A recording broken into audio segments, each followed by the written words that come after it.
A few boards that are floating around that have more information than they need.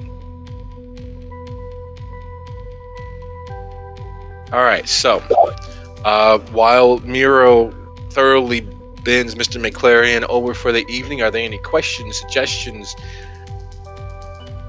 hypotheses, or corners we need to round off?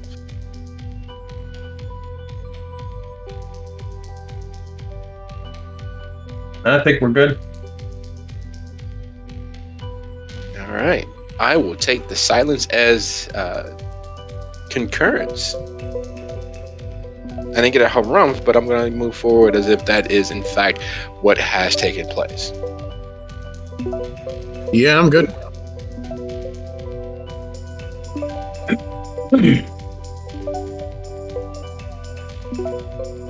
So,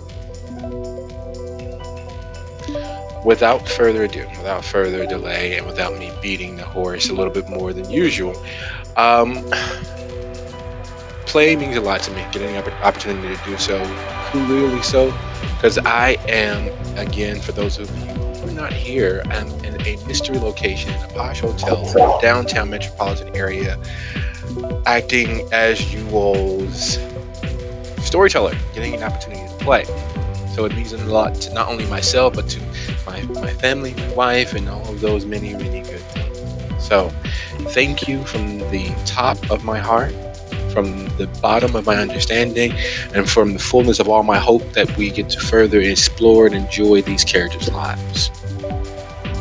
With my thanks extended. This is officially In the Shadow of the White City, Season 5, Pummeled by the Waves, or Pummeled by Waves. One of the many things that you all see, or have seen, or have witnessed, or otherwise been exposed to is in movies and TV series and cartoons and anime and comic books and all manner of media that has been absorbed and beaten into the subconscious mind of nearly every living person old enough to form their own cognizant thoughts.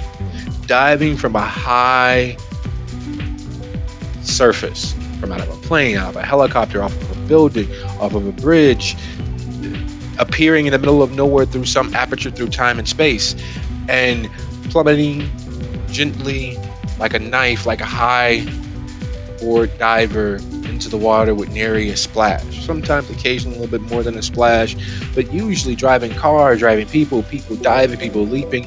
It is a thing that is easily and often survivable. Now, we all know differently because we've been exposed to science and we understand gravity and we understand force, and we know that that is not the case. However, it is still a facet that exists in all of our minds that believes or understands that aiming for the water is always a better option instead of aiming for the concrete or ground or rock or whatever else that is in the area. Aim for the water to break the fall. But the truth of the matter is that even if not falling from a great height, water is deadly. Water is 100% undefeated in destroying everything. With enough water and enough time, nothing stands in its way. It will abrade, it will wear out, it will denature and otherwise destroy. It will render everything down to its base part and create its own way. Water will work its way through stone, steel, human beings, and everything else in between. So while the wake for the Senate of Dalton, and while the wake for the Republic of Riverdale's leaders, their barons and would-be barons, And while the fate for the outlying contiguous areas of Thornton Township hangs in the balance in this wake, there's water working through the peoples. There is an eventual destruction that is shaping itself up. Because in the willingness to come, there is a statement that this wake, this party, is valuable enough for them to risk exposing their necks to others. Because that's what you have. Nature abhors a vacuum. Nature will do everything it can to fill that space, to fill that emptiness, to make sure that some mass and matter is there, including if it has to shunt, shift, and move all matter to that vacuum. And the absence of power creates, for lack of a better word, an arms race. It is a foot race of social, economic, mental, and more than often, when dealing with kindred of sufficient age, physical warfare. And this party gives you all the opportunity, if you are able to devote your full attention to seeing who has knives. Not necessarily who will use them, but no one buys bullets for a gun they don't plan on using.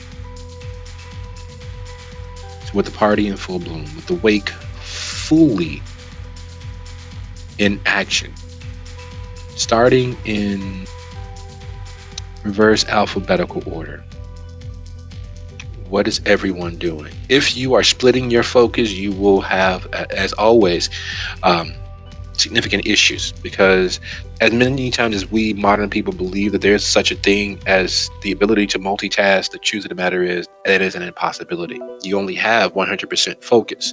If you are doing two things, you are only giving 50% focus to either of those things. If you're doing three, it is only 33% to either of those things. And while your 33% may be enough for most situations, this is not the average situation. You are in the midst of beings who have practiced the political arts, physical arts, and the ability to manipulate either or both for a minimum of several handfuls of decades.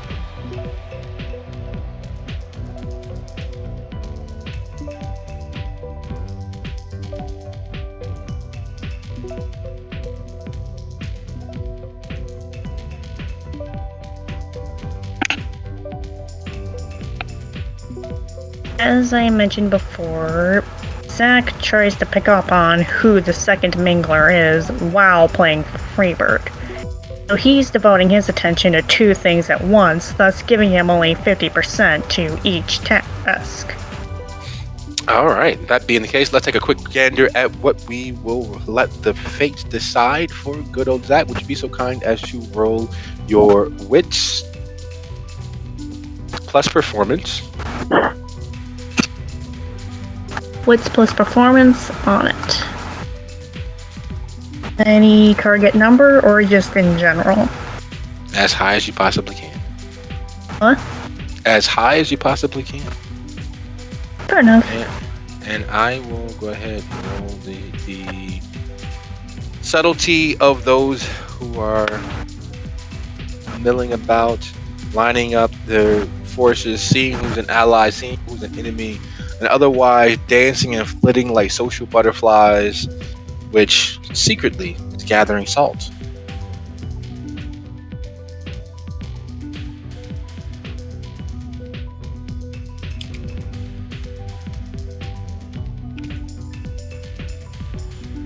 There is clearly more than one person milling through the area. There are clearly people who are moving from group to group, some trading in smiles, some in nods, some pausing to do more than just like simple small talk.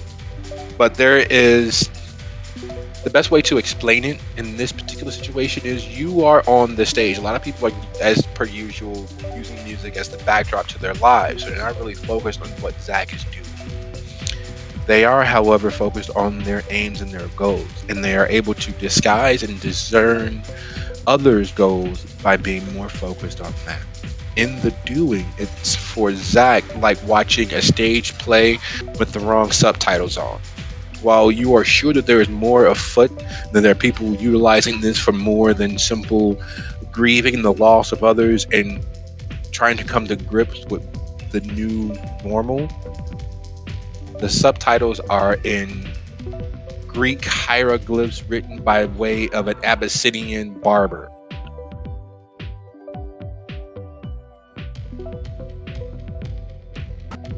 Should have seen that coming.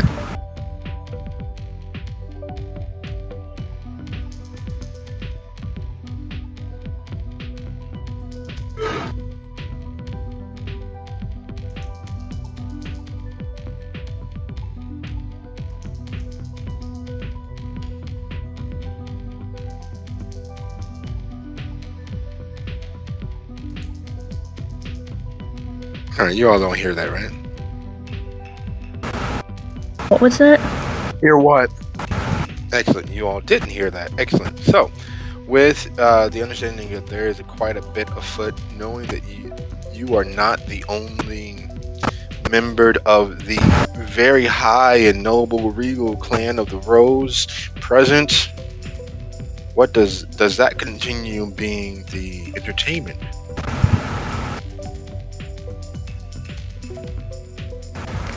Long enough for one more song. Okay, excellent. So, much like Nero fiddling, the rumors and legends of Zach grows as a competent, capable musician. Seth, there's only so much you can do from the outside, and not the greatest of students that McLaren was. There's still the very real push of the blood. There's a very real need to grasp what strings of power that you can to better protect yourself, not even just your coterie, but let's just be perfectly honest and selfish. Being as exposed as he is by being connected with the senator, those who come for her head will most quickly and easily dispatch her most capable seeming of aides. Her cabinet, if anyone were to come for her, would be destroyed or decimated or at least co-opted. You are in a viper's nest and you smell like a cute little hopping jerboa. What are you doing? Well, this little bunny foo-foo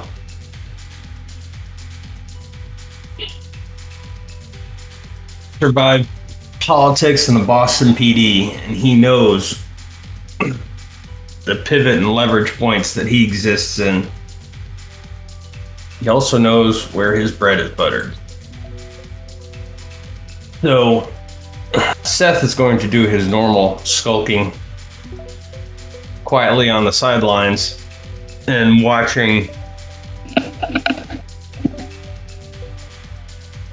everyone that currently he doesn't trust, which primarily right now, after the last bloodletting, is he wants to know whether Vu, Felis, and Decibel have they made their appearance?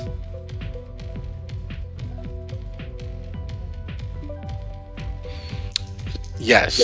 Yes, they have. Those three are his central focus.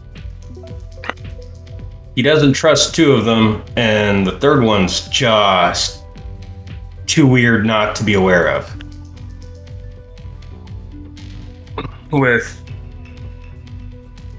With the Dom gone and the Sheriff gone, there's a lot of leashes that were being held that are now loose. And he thinks those three are the more rabid of the animals in the area.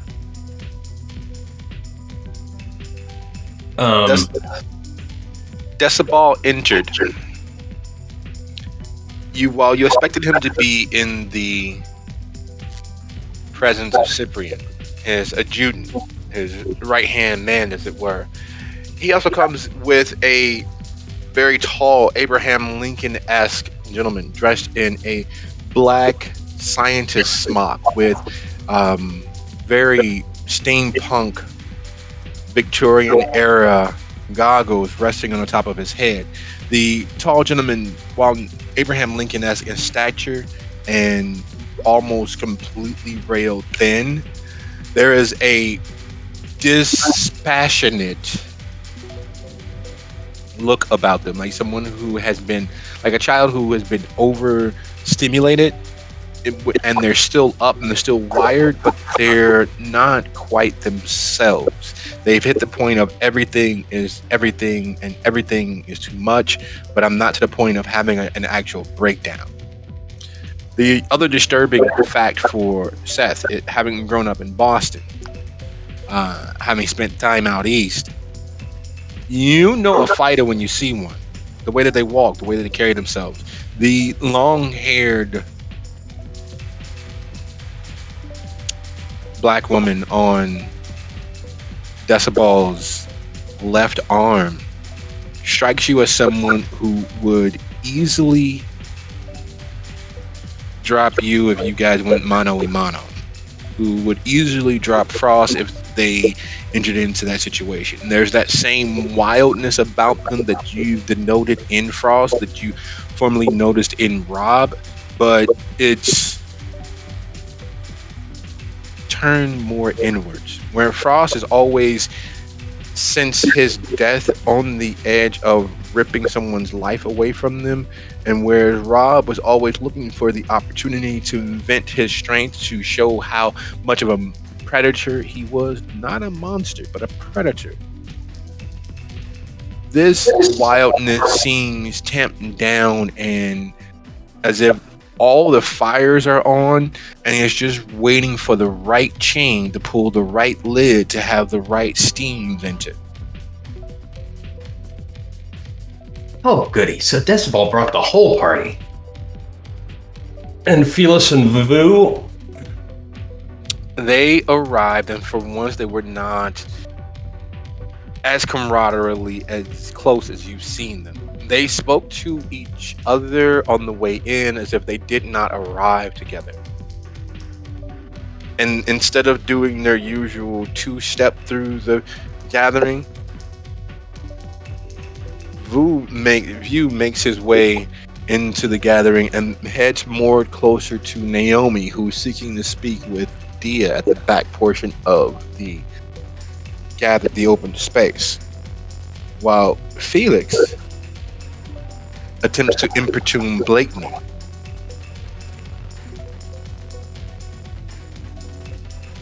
Well, isn't this all very interesting? He scribbles a couple of notes into his notebook and steals a taste of whiskey, making sure that those two groups are always on his mind.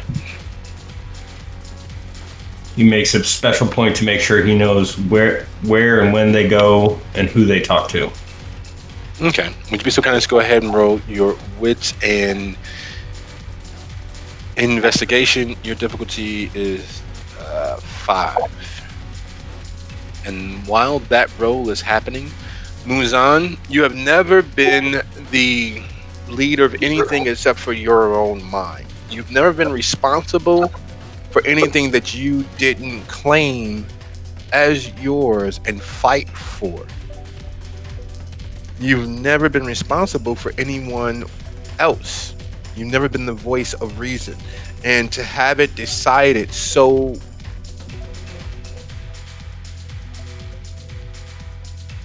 randomly, as if fate, Lady Luck, and all of the gods of chance decided that was fucked up. He killed all of the Senate. That can't be worse. Wait a minute. Hold my beer.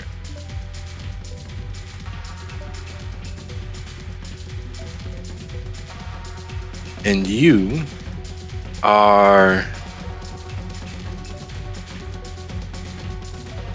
the de facto leader of the Nosferatu in Thornton Township.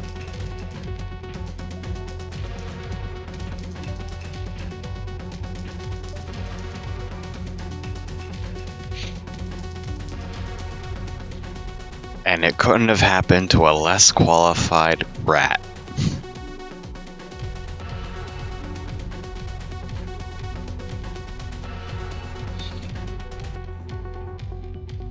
Well,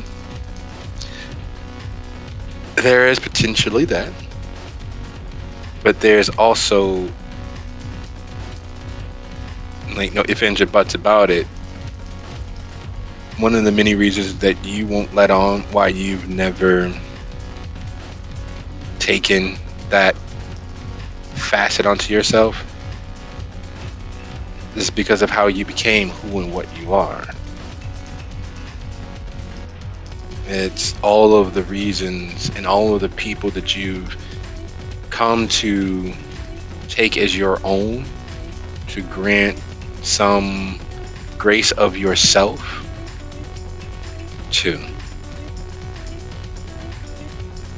And now you're responsible for more than just watching them. You're responsible for more than just popping into their lives. You're responsible. If things go great, if things go ill, it is your responsible.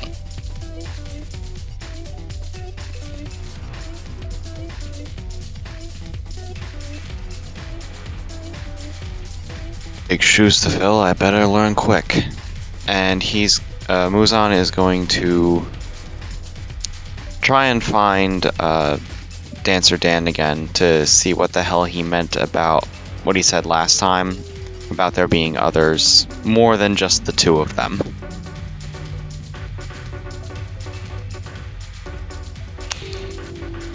Excellent.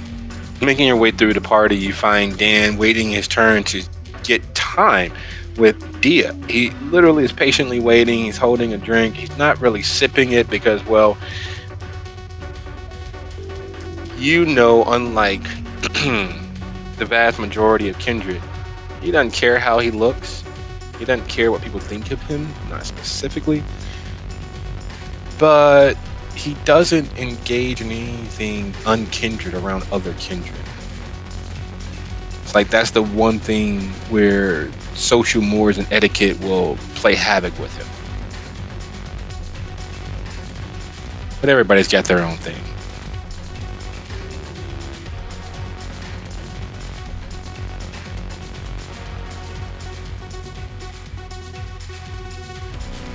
Am I interrupting something? I don't know more than anybody else. Everybody wants to steal time with the new one, and our date was kind of ruined because of everything. So I figured I'd I don't know, maybe give it another shot. You know, she's not like the other little flowers. Oh, you hopeless little... You actually think there's a chance? There's always a chance. There may not always be hope, but there's always a chance.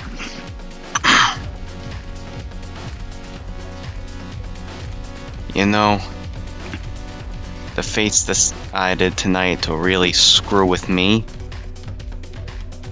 So maybe, just maybe, you really do have a chance.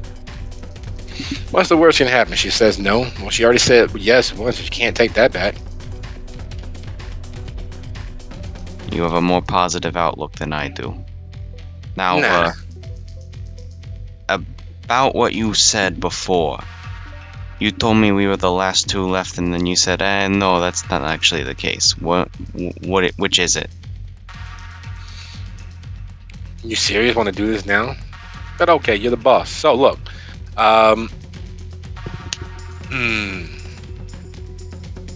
you ever wonder why I was allowed to live and to run when creating whispers, when saving him from himself? You know, he was pretty bad.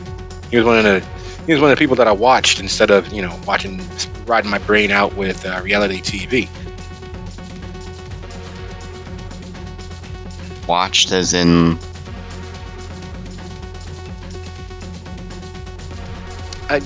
Hey, we all got our things. I like watching people. People are interesting. People, and plus, if you watch them, you don't gotta get involved with them. You can let them be the amazing gifts of God that they can be, or you can let them be the demons that they really want to be. And you don't have to take responsibility because you didn't spur them on, you didn't egg them into it. You also didn't have anything to do with the decisions they made. And so, No, you only embraced them. yes, that's what I mean. You know why he was allowed to make recompense and to keep living. Why I embraced him and why I was allowed to live instead of, getting put down like Amanda likes to do with most other people. Enlighten me. Well, Amanda, to keep us from being the monsters that people think we are, and to be who we are, really, because you got a choice, and everybody usually makes the wrong one. But she let me continue existing because I have blackmail information on her. At least I told her I did. I really don't. But there was a program back when Geneva told Amanda that if there was one more attack from a Nosferatu, that she would make sure that we were decimated in the area, including Amanda. So what she did was, one night, just after Thanksgiving, about 65, 70 years ago, she staked everybody who had even accidentally hunted without her say-so inside Dalton city limits. She staked everybody who crossed into Dalton without her say-so. She kept a list. And I'm sorry for helping her, but she is pretty fucking strong. Well, I'm sorry, she was pretty fucking strong, even way back then. And so, one by one, Nosferatu woke up with a sharp piece of wood being shunted into their chest. And then she and I moved them to a warehouse for her to decide what to do with everyone. She didn't know that when I left that I didn't really leave. I stayed and watched. And instead of putting them into oil cans like she said she was going to do and setting them out so that if they were found they'd be cracked open and have a chance of life elsewhere, she had Dwayne come and help her move the bodies into a place she called Sanctuary. She walled them in there. And torpor doesn't really kill us, so I thought it was a kind of nice thing considering that she initially thought about just making sure that everybody was dead and that it was only us. And so when I made whispers and she threatened to kill me, I told her that I followed her and that I know where Sanctuary is and that I got a fall back plan that if anything is to happen to me, that Sanctuary would be found out by other people.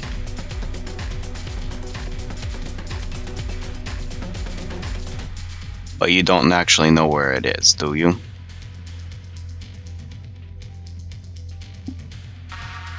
Who would do something like that? You wouldn't do anything like that, would you?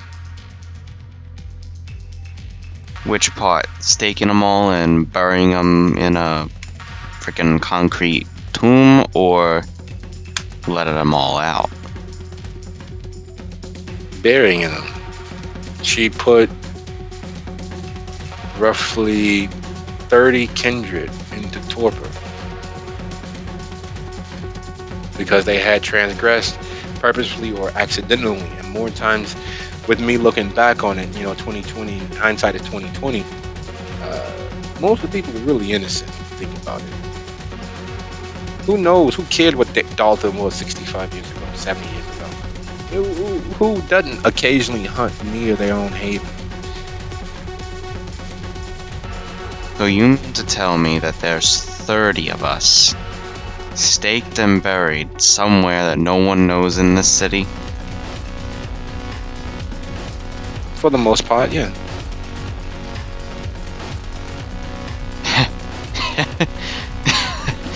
Oh my god. I didn't think Amanda had it in her, honestly. Granted, I didn't really speak with her much, but she was a bit tougher than I thought. You know, only really reason she didn't come for you. And why's that? And she thought you might have been a forward agent for the sword. She was waiting to see what your plan was. There's a contingency that she was working out with the fucking Tremere about you. A contingency? Oh, do tell. I wasn't able to worm it out of her. I was toying with her to get her to let her guard down, because you know she was prone to that. If she came around and kind of sort of liked you, she let things slip. But yeah, she was working on a contingency for whatever your plan might be, if you were really, you know, one of those guys. Do you think I'm one of those guys? Why would you ask me that? I think everybody's one of those guys. Look, and he pauses and he points across the room to the long-haired, tall, pseudo-French black man that's talking to Blakeney. Look, that guy is definitely one of those guys. Look, who would keep their hair that long? And look at how he waxes his mustache. That is clearly the signs of the sword. And who keeps their fingernails that long? Look, those are like fingernails. That's not like what the gangrel do or what the fucking no, that's his nails. He shaped them like that on purpose. Why would a man let his nails grow that long and get the coffin cut on them? He's clearly Sabat, you know? And then he points to Dia. Now look, you see her? Yeah. Look at how stylish she is. She's clearly Sabat.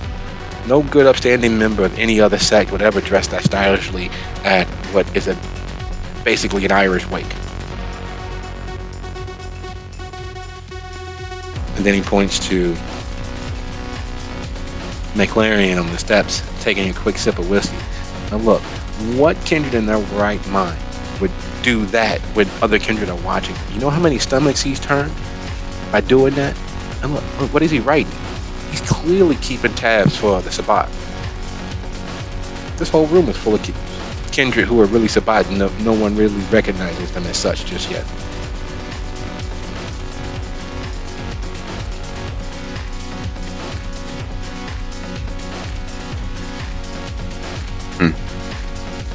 And what about me, huh? What do you think gives it away from me? You live in a crypt. Come on, can you be any more stereotypical vampire than that? You live in a spooky graveyard, in a crypt. And the one crypt in the entirety of the graveyard that was arranged originally for a fallout shelter that you happen to come across and make it your own. People don't do that. Kindred don't do that. You're clearly Sabbat because of your living arrangements and your lack of decor.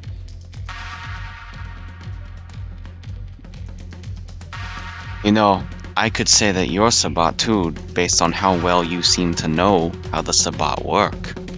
Exactly. Now you're getting it. Right, so the point is basically we just have to be paranoid about everyone, is that it? What, you mean you're not? You Oh, live I am. in a It's just graveyard. Come on. It's not so much that I'm paranoid about everyone as much as it is that I know what to do in case it turns out they really are the enemy. Yeah, knowing what to do and willing to do it may be two different things.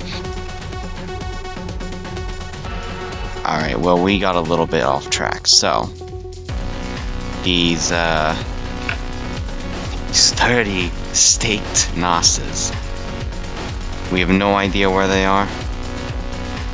We don't. Why would we know where they are? Amanda made her decision.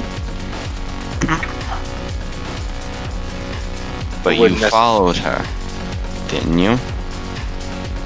What sort of person am I? You think I stalk everybody? That's very hurtful.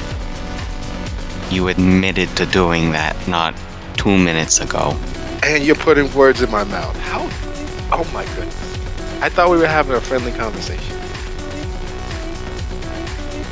And Are maybe you I out on me? embellished. Maybe I embellished to make myself sound a lot cooler. It wasn't like I accidentally had ended up in the right place at the right time.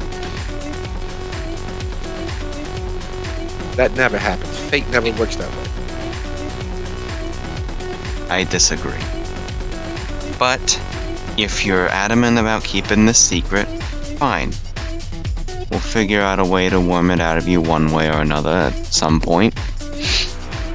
But for right now, I have no reason to doubt you, since the only other person who would know, Amanda, is currently ashes on the floor. Forest, floor, yeah, same difference. And then he leans in. You do realize we are in a party with people with heightened senses, right? It'll be very dumb for us to continue sharing too many secrets what somebody else might hear. It's not like we're in a secret forma Elysium, a forma Toyard or Primogen, 2 times over, that used to be a speakeasy with a million little tunnels in and out. So if you were going to lose something in a maze that's protected by the clan of the Rose, would never be the best idea. Fair enough. Why are you going to drink a whiskey, or are you going to try to get one of those blood things that they offer? Blood, please. I can't keep the alcohol down anymore.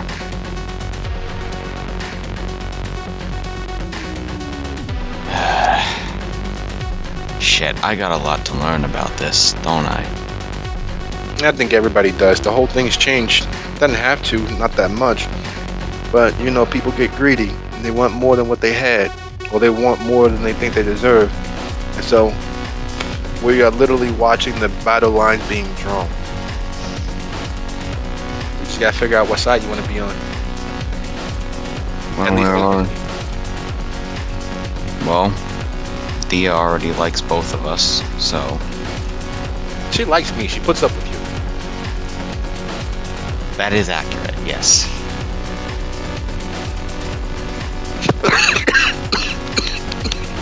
You okay there, buddy?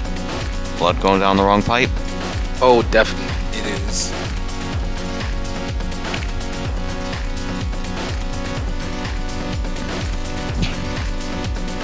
It is definitely one of those situations where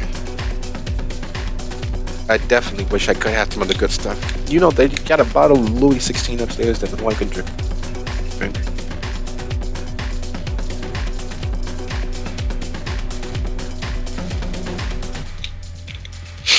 To be honest, I'm not too much of a, whatchamacallit, sommelier, or whatever, when it comes to the old stuff.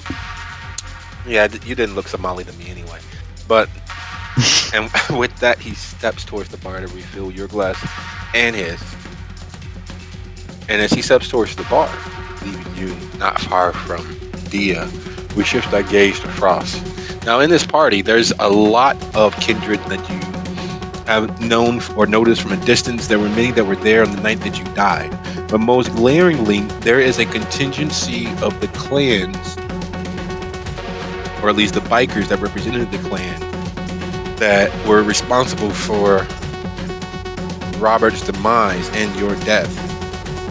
What are you doing, Frost?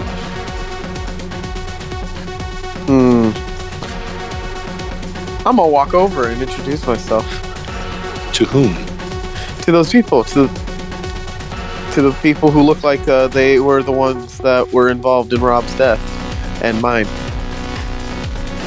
No, as I said, there's a lack of those people present. Oh, sorry. Okay. I guess I would, I don't know, look there like an angry, like an angry wolf.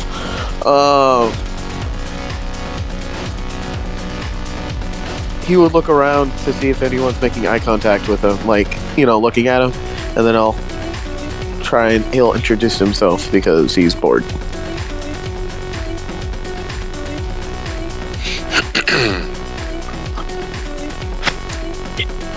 So,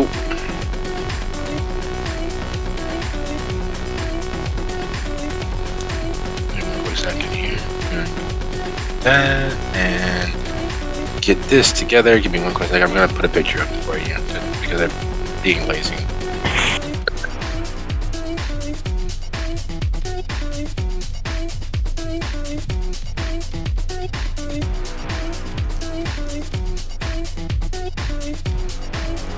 If you look in the where will we put this? We'll put this in general. If you look in general, this person, this gentleman, makes his way over to you. Ooh.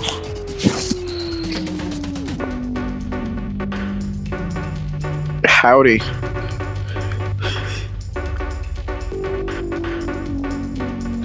You look lonely and bored. Which of those are true? The second one. You're not lonely, standing by yourself. No, I've got company. That I see over there in the. He just glances around, like wherever his coterie members are. They're there. Yes. Far enough away to not have to engage you in conversation. Close enough to be seen. It's a very interesting definition you have for not being lonely. But it's true.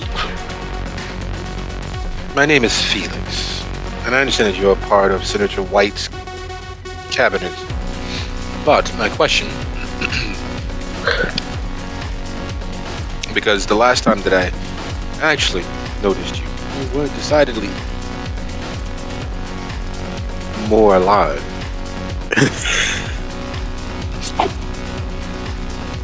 Yeah, that is a little bit of a recent conundrum that had happened. Probably heard of it. That is one way to put it, yes.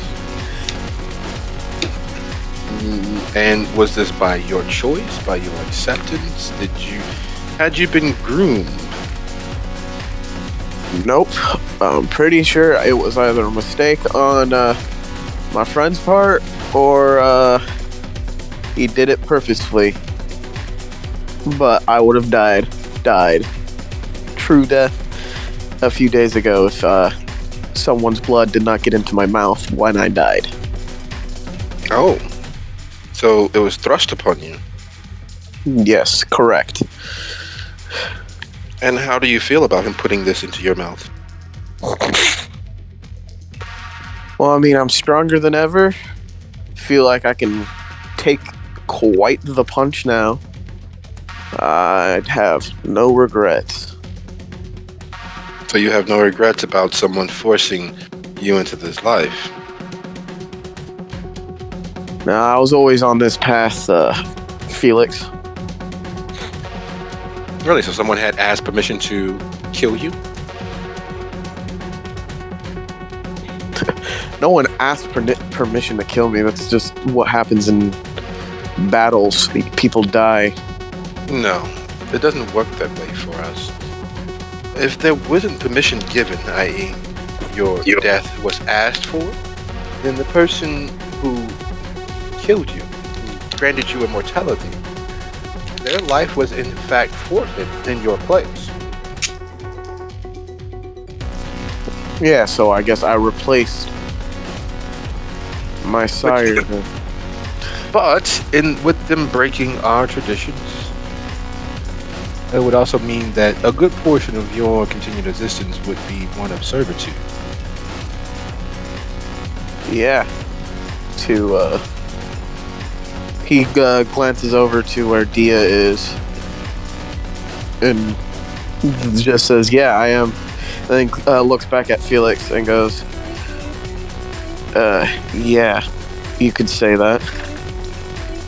Oh, so Senator White is your forced mouler, and you are indentured to her for a few decades? For the foreseeable future, yes. Oh, I see. So a life boon. Very interesting indeed. And you owe her, correct? Yes. I see. Well, are you are you familiar with the novel The Little Prince?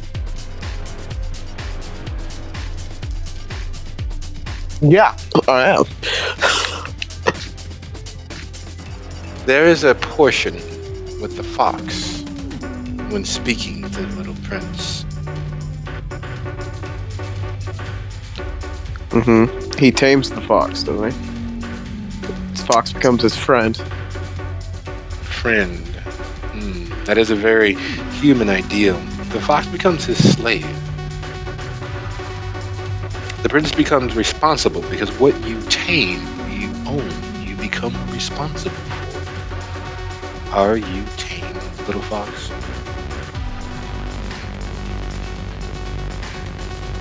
Well, Has Senator White groomed you into what you seem to be in this moment? Is she responsible for you? she is responsible with me in that way. Yes, I'm domestic, I guess, but I am no fucking fox.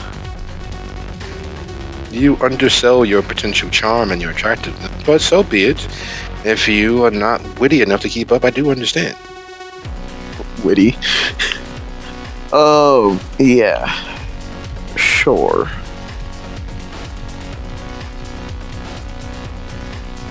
You looked far more mature than you clearly have managed to grasp. I do apologize for wasting your time, good sir. Now hold up. You talk about a child's story and then just walk away. Well, What am I missing here? well, one, I'm not rude enough to force myself upon any, much like whoever made you and hindered your existence. Two, I don't believe in slavery, much like your senator. And three, I don't waste my time because it is a investment of my time to engage others. So if you are not interested, and if you seek merely to have a foil to your boredom, then I will find others who may or at least invest themselves in the conversation fully.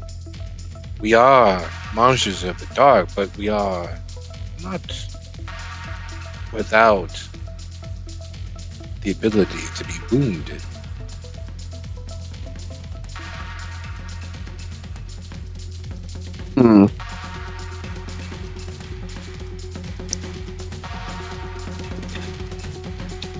All right.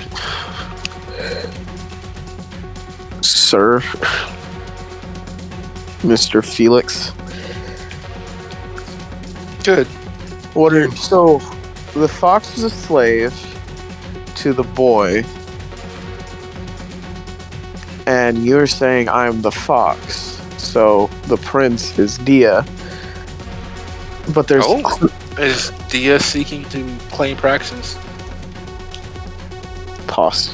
What? Well, never. Praxis. She is my not siphon. The word for surrogate there. Surrogate sire, if that's what you mean. No. So she's your surrogate sire. She's tamed you. She's enslaved you. And she's seeking Praxis. This is quite interesting. You have managed to, in one fell swoop, change the aim of our conversation. Thank you for volunteering such information.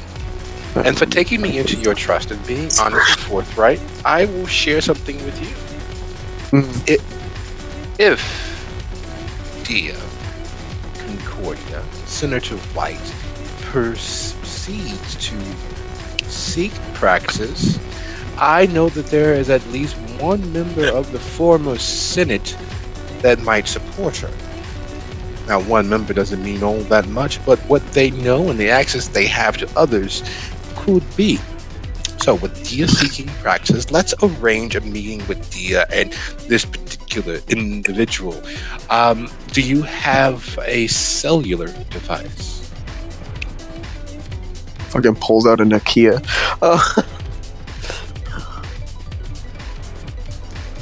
Nah, Frost has had enough of this dude. He's like, clearly you're just using me. It's the other way around. Make me feel like I'm just using you to cure my boredom when all you want is not me, but in fact, Dia. Dia is right there. The line is quite long, but if it was my intentions to speak with Senator White, that's where I would have been. But I understand. It is quite natural to be suspicious and suspect others and to voice all of our failings on others so that we don't have to come to grips with them. You have an enjoyable remainder of your existence. I never did get your name, and it is Frost. Frost. A mononym. Excellent. I will keep that in mind. And I'll tell Dia about this conversation too. Maybe she'll want to speak with you. Oh, do. Please. It would be most enjoyable. In fact, I believe that it may be something of a foot race between the two of us to make that happen. Unless, of course, you've been told to sit and stay.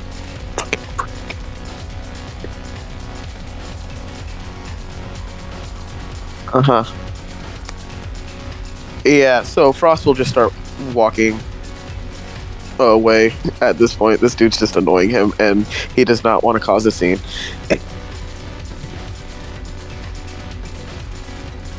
He in turn goes to the crowd gathering around Dia.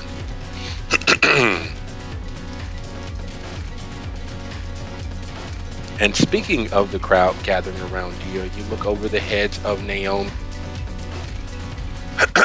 and a few of the others who've gathered around to try to importune you and engage you as Azuli's working the other end of the crowd closest to Seth. And Naomi, having broached the subject or the very hint of the subject as to what happens now.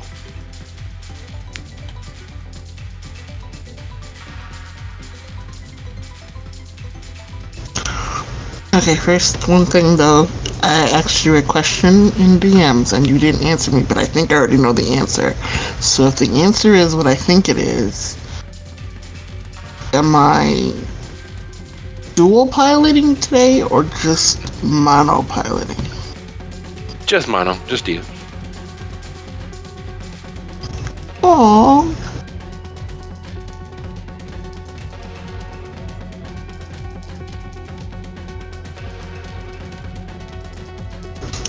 But the trouble she could get into. Anyway, no. Dia is like head spinning because she feels like she's getting come out from all sides and she's trying to hold it together, but looks down at Naomi.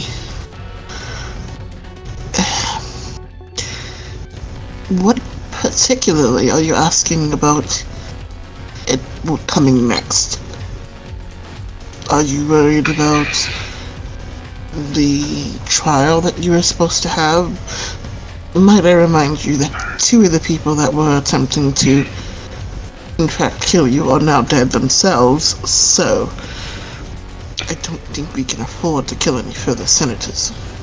Oh, we can always afford to kill more, because it creates an opportunity for others to rise in esteem, for others to rise in status, but that was what I was attempting to speak on. I was attempting in the here and now to let bygones be bygones, because while you may claim ignorance, and while you may claim that you had no hand and you weren't taking part in the obvious frame, attempting to minimize or mitigate whatever is perceived that I might be aiming toward, you did profit from it. And to bring that up now when I'm merely asking, what do you see for us moving forward?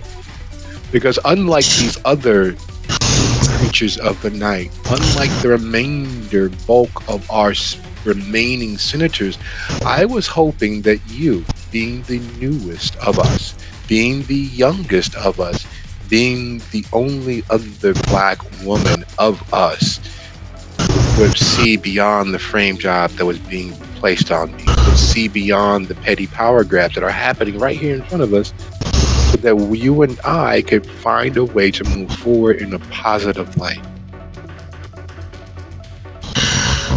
Now hold on a minute. You, just now, state to be trying to forget my possible part in framing you, when again I state I had no part in framing you. Like you said, you state you had no part in what happened. So if I should believe you, why am I not getting the same in return? Yes, I profited from it, but do you think that was my honest intentioned wish to profit from it? I am forced into this, and now I am having to do the best I can. So yeah, let's leave that the fuck alone. Now, if we wish to talk on the same level, then we can do that. Don't try to play me with the whole "we're both black women, we should stick together" thing. Yes, I know we need to make some sort of leeway or headway into what we do next. What we do next is we should all, as a city or town, stick together, because obviously the whole reason this happened is because Chicago is coming at some point in the future. At this moment when you say that, Felix speaks up. And yes, and if there is any one of us that should be friends or claim practice, it is most assuredly you, isn't it, Concordia? At least according to your security guard there. He said what?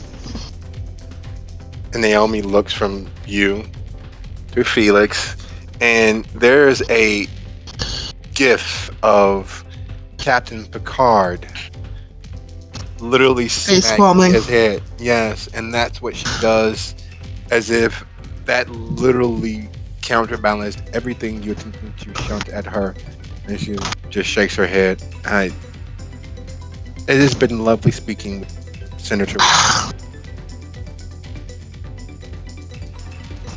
I am going to murder him. I swear. Felix, I understand the young pup may or may not have said this to you, but I had no intention of claiming praxis at all. I am busy enough running my club and being a senator and a primogen.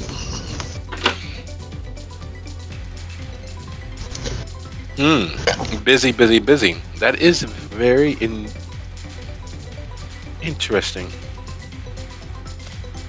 So you are far more Geneva's child and Nicole's child than your own person in this regard.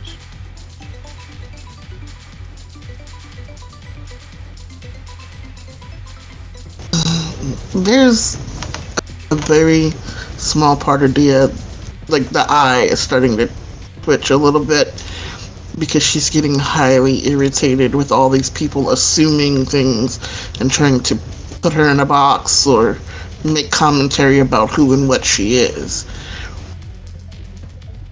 Taking a very calming moment and then sticking that smile right back on their face. I am my own person, and I will prove that I am my own person.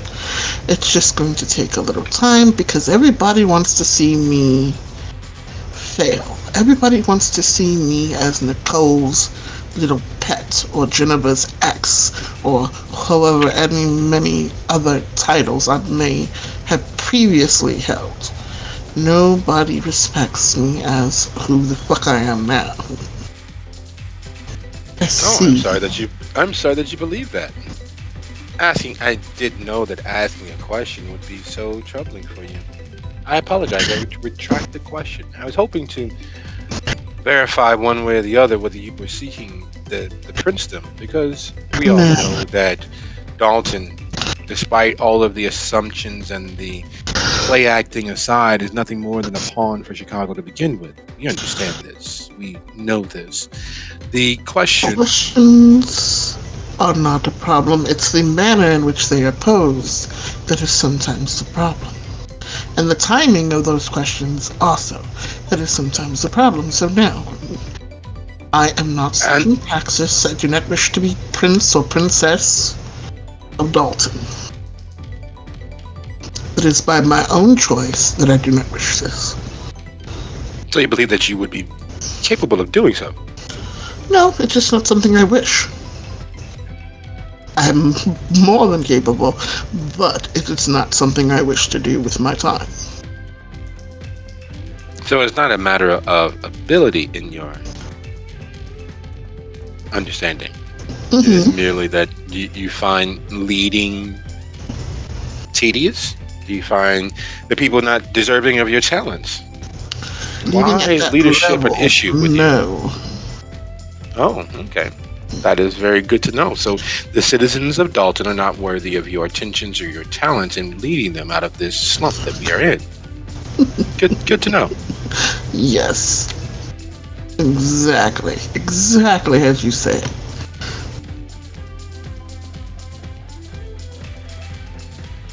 I was hoping that we'd be able to bury the hatchet and make sure that what's befallen There's a lot of doesn't that befall going us. on tonight. Hatchet burying. Yes, that seems to be the nature of the... Oh, you is free of Blakeney. I would love to continue, but he's a little more important to me personally than you. I will look forward to speaking to you later. Yeah. Bye-bye now. Moving across the space, you see Erzuli dancing from one conversation to the next, all in the span of 2 or 3 feet. She's pulling more and more people into her circle of her cult of personality, and it is, watching it from the outside, seems so effortless, seems predestined. It seems as if there is a hand of fate itself lending her strength to do what it is that she's doing, which is managing to literally woo these kindred. Her brashness, her directness, her inability to be bothered by any of their assertions one way or the next. And there's something else that you might notice if you would be so kind as to roll your wits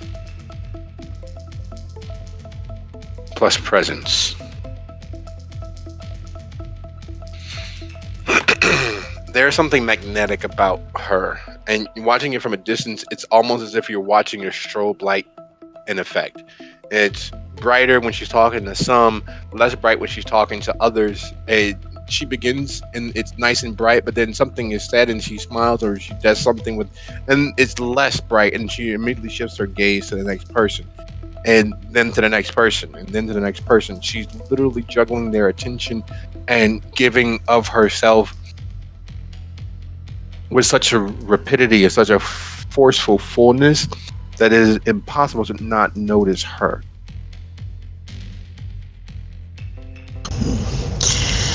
It causes a slight frown as she is processing this, and thinks to herself, maybe Erzuli should claim Praxis and become Princess of Dalton.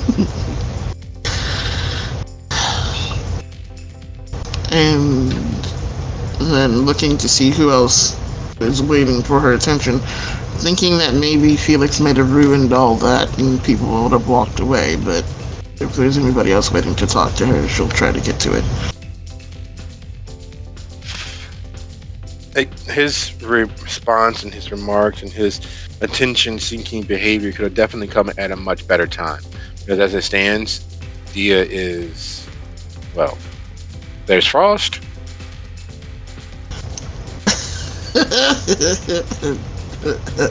Just the man I wanted to see. eyes meeting his, and there's that scowl. Fingers crooking, and I come here.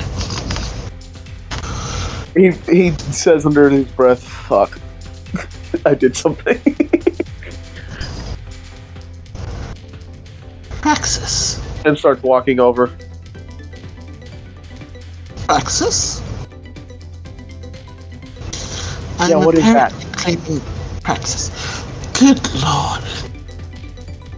What? It means that I intend to take rulership of an area, i.e. prince or princess or dom of this area. That's what Geneva was. Dom of this area. Praxis. And you're not doing that? I don't know what would make you think I would do this. I'm Senator? a senator, yes. By happenstance. And I'm doing the best I freaking can with that. I said And you were. don't need... What? You twist my words. He seems good at that, yes. He apparently did it to me as well, so I can see how he got past you. I can, make him lose some teeth. If you want. No, that would make things entirely worse. At least you cleared the queue of people willing to talk to me. Thank goodness for that. I'm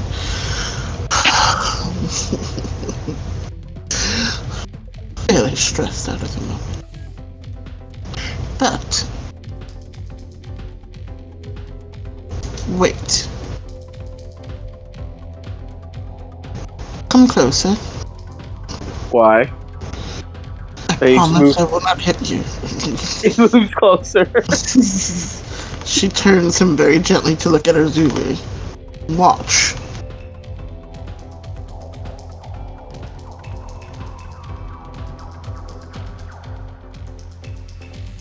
So are you attempting to watch Urzuli? She wants Frost to watch her Zulu for a second to see Okay. what it is she was seeing so that he understands what people expect her to be. Okay.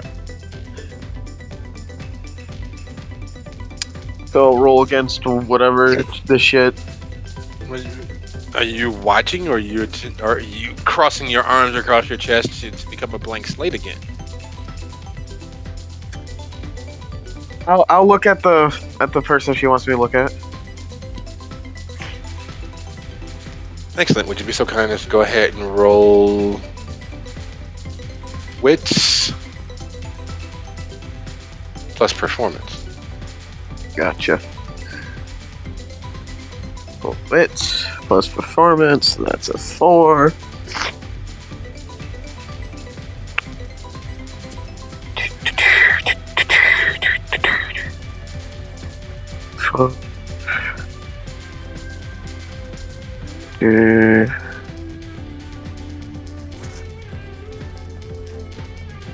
Yeah, why not? Shouldn't have done that. Oh well. There are certain times when people enter into a fugue state where they disassociate, where their inner thoughts take over everything about them and they're trapped inside their own mind. This is that, but it's complete opposite. Everything about you is summed up in the need to find yourself in these last few days, in these last few weeks. And watching Urzuli talk to and engage with the crowd growing around her, you have found yourself. That person would be able to talk to you long enough for you to figure out what your next steps not only should be, but could be. That person there clearly has it all together in such a way that they're able to share with a multiplicity of others around them. That person there is the light and the way. It is the map that will lead you from where you are to where you need to be and guide you with reassurances along the way. So that's what you That's what you need me to be, huh? I mean, you need to be. Yes. That's what people want me to be. That's what they're expecting of me. To walk into a room, command it, have the attention, engage and entertain everyone, not make a mistake, be engaging and beautiful and smart. And then they have this, motioning to herself. You've never heard her talk bad about herself ever, but this moment with you and nobody else listening, she's kind of let her guard down a little bit because it's finally getting to her, all of the crap that's been happening. So she just kind of, without thinking about it, goes, and then they have this.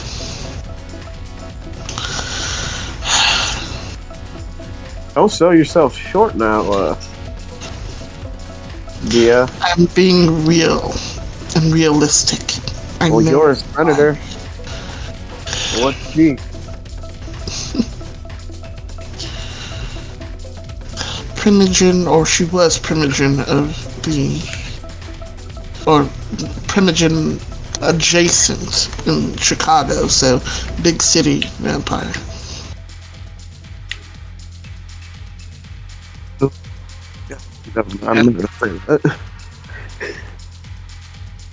At the mention of big city vampire, Muzan, you watch as the crowd dissipates and disappears as Felix speaks with Dia and makes his way across the room towards his partner of some sort, leaving you closer to Dia as Dia and Frost are speaking.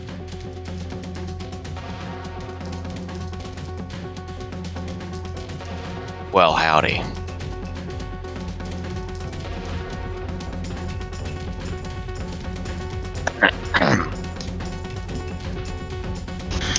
How is your night going? Hopefully better You than know, mine. the usual. The usual, you know. Play around a blackjack, end up leader of the local Nosferatu, apparently. Wait. What? It's almost worse than how I ended up senator. Are you kidding? I almost wish I was. So does that mean I'm gonna become the leader of the gangrels in the future? No. With what, like a running contest? No. See, apparently it's just me and Dan left. And we decided, well, one of us has to be in charge. He didn't want me to be in charge, I didn't want him to be in charge, so we decided, you know what, let's let Lady Luck decide. And So Lady no Luck rock, paper, decided scissors. I was the leader. No. That's childish.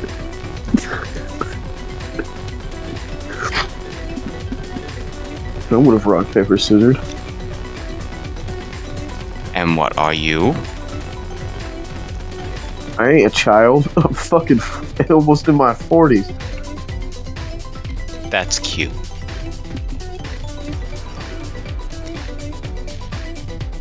Now then, this might complicate things a little bit for us, considering we were discussing me working for you.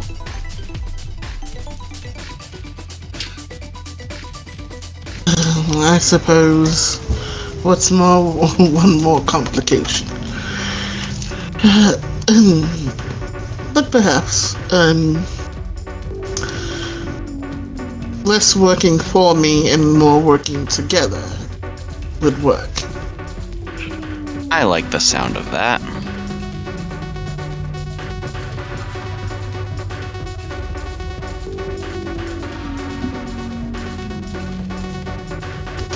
Okay, fair then. We will, I guess, talk about more business terms later when there are less people around. I have an office upstairs. We can go there.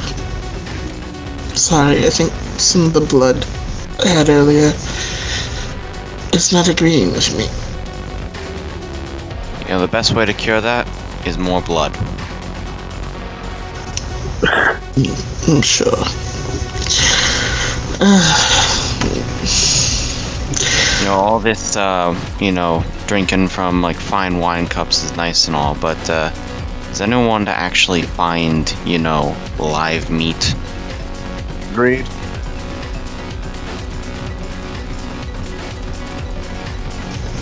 Well, as you want. Dia points out some of the new additions to the club, the actual workers that she just received tonight and introduced in, that had been mingling throughout the club, getting to know people. They're here for that sort of thing. Please. Wait, you've just got people lined up offering themselves to be fed on? Not lined up, no. They're working through the party, but yes. That's part of the Pescateers mystique. We've always had that. Where's the fun in that? Some people don't like to have to chase their meals, honestly. But, like I said, they also do other things. Smiling. Oh, god damn it, this again. What's this again? Well, if that's You're not too young to understand. It's Ask again when you're older.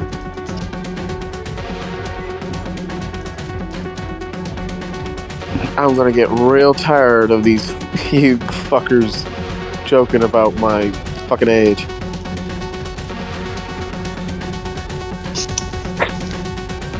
But if that is not your taste, then they also, again, have many talents.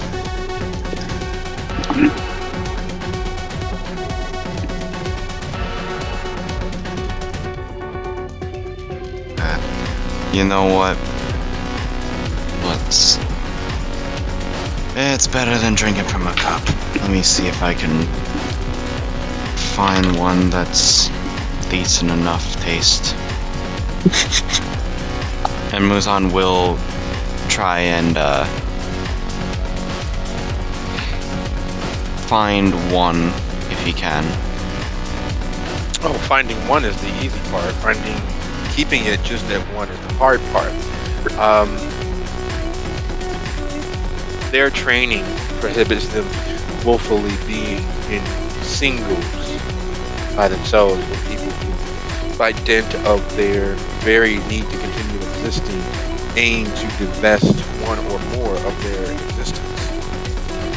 So as you speak and start making time, Zach, having watched the festivities grow and watching the crowds move from one portion of the room to the next is like watching a tennis match of sorts. People are bouncing between groups, moving from one to the next, and then as you're ending your song, you find Dia with Frost and Muzan.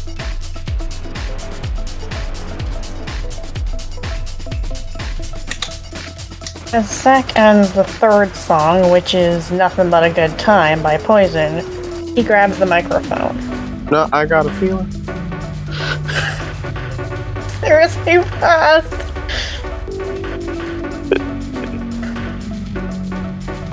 You have all been a very lovely audience.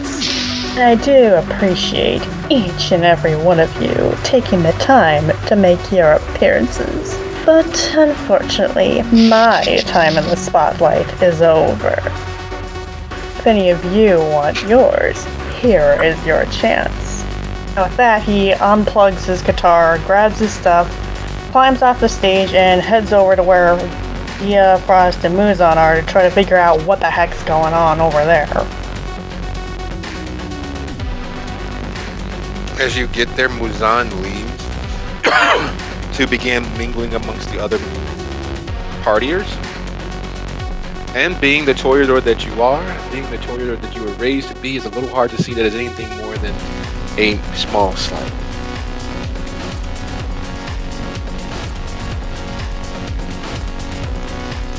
It's just a small one.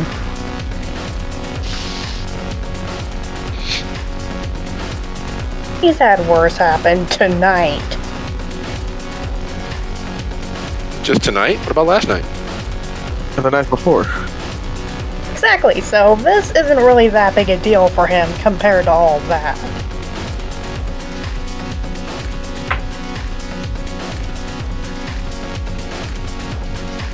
Now, does anybody try to stop him as he goes over there?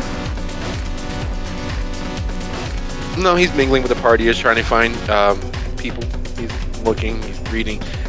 And you never had a pet growing up. You always wanted one, but your father was being your father. And as a member of the undead, you really don't have time for pets. But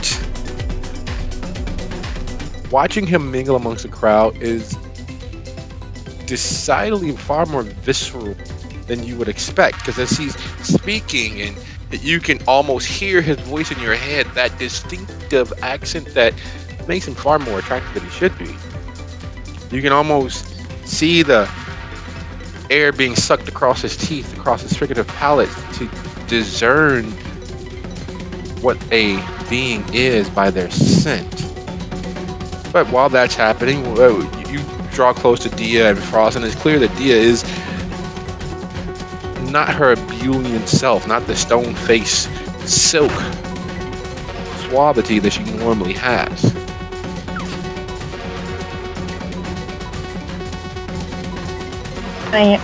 Beck immediately goes over to her. What's wrong?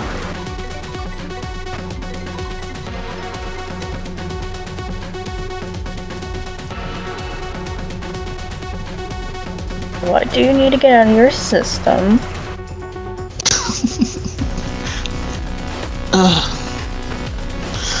I need to get out of my own head. I need to get the self-doubt gone. I have to be a leader. I have to charge the trenches? Charge the trenches. And make this all work somehow without messing things up entirely. While proving myself different than both Geneva and Nicole and Naomi, and not upsetting Naomi and however many other people that might just be left. It's going to be a very, very long decade. Beck dons a look of sympathy on his face and gently puts a hand on her shoulder. Believe it or not, I actually have at least some idea. Oh, I believe it. I mean, you've seen how many times I've lost it. How many times I've doubted myself. I mean, how long was it before you had to take my knife away because of just what I tried to do? He's whispering this to her so only the two of them will hear it.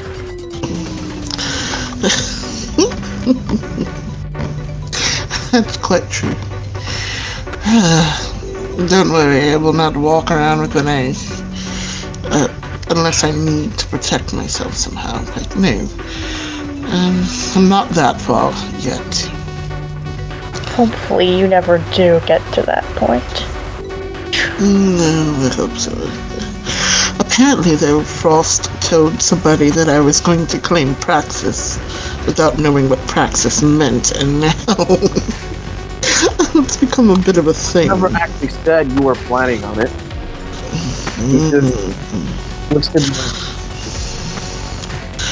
Well, the silver-tongued devil that is Felix has taken it and run with it. Even though I just told him I had no plans on doing so, he spun that around as well and made it sound like I thought I was too important to run Dalton. I hate that guy. So do I. Kinda wish he had attacked. His teeth out is still on the table. I kinda wish he had attacked our little friend and made them into dust, but they were too smart to do so. Anyway, you did wonderfully, thank you for playing.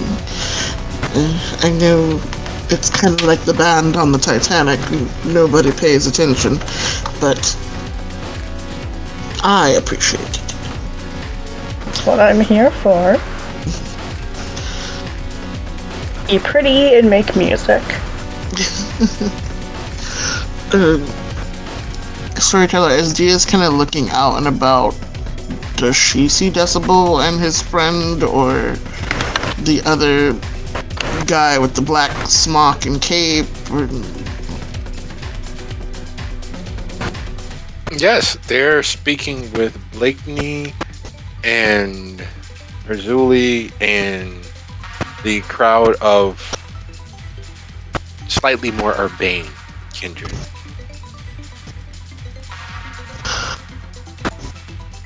She pauses. That's her again. The girl.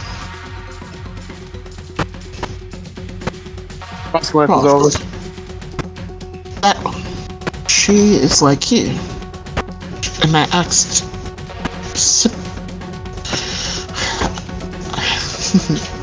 the man that you were speaking with earlier, I asked him about her. And while he was not quite forthcoming or pleased, I think she might be able to help you. I don't know why she's here with Decibel though. That's a strange thing. I shall have to ask him later, what is that all about? She doesn't seem to stray far from him tonight. I go talk to the crazy lady over there then? I mean, if you're wanting to, but just don't piss Decibel off, please. I need him on my side. Come on, me piss someone off? Yes, please do not do so. Next, you to glare at Frost just to kind of get a point across. Right. I'll try not to.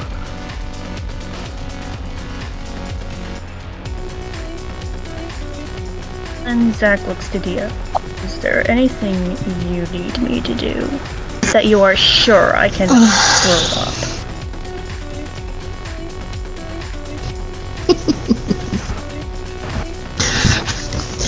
Dia very gently pats Zach on the shoulder. Thank you for being here for me. I think you should maybe speak. I know it's going to be hard, but you should speak with your Riverdale friends and see what side of the fence that they might decide to fall on, as we are all now having to depend on each other. I know I can trust Lothair for the most part, but your friend Drew, I don't think particularly likes me very much. Me neither, even though I tried to convince him to give you a chance. It really is sad. It's fine, darling. Control freaks, such as we sometimes are, well, they don't like their toys being played with by others. It's just how it is. But if he ever tries to harm me, well, let's not go there. I hope it will not come to that. But I think you might have a problem with your new friend as well. Or Which your one? new friend might have a problem with him. You know who I mean. Oh, Your right. roommate. Right. And I think Drew knew me well enough to know how I operate. I think you have a surprise coming for that one. Scoot, I need a moment alone to get myself together. Of course. And he goes over towards the kindred of Riverdale, but is feeling apprehensive about their willingness to actually talk to him. And as Zach begins making their way across the room, Dia and Frost separate. We turn our gaze back to Seth, who has remained by the door along the steps in his own world, for the most part, keeping watch from a distance. Distance usually grants perspective, and height usually adds to that. It magnifies that view of the whole of it all. But there are some things that where you need more of a telephoto or directly boots on the ground perception. And from the distance and without engaging, the hushed tones of the partiers as the sterling person management skills of Azuli is on display. She is literally drawing kindred to herself like moths to a flame. As many times as that aphorism has been beat into the ground, it is definitively true. It is as if there is a brightness to her that keeps even you focused on her when you start to not pay attention purposefully to someone else. You literally require forcing your gaze to follow where in the crowd Lady is. Are those a Riverdale? Oh yeah, those are Riverdale guys. Oh wait, what is there? Oh my god.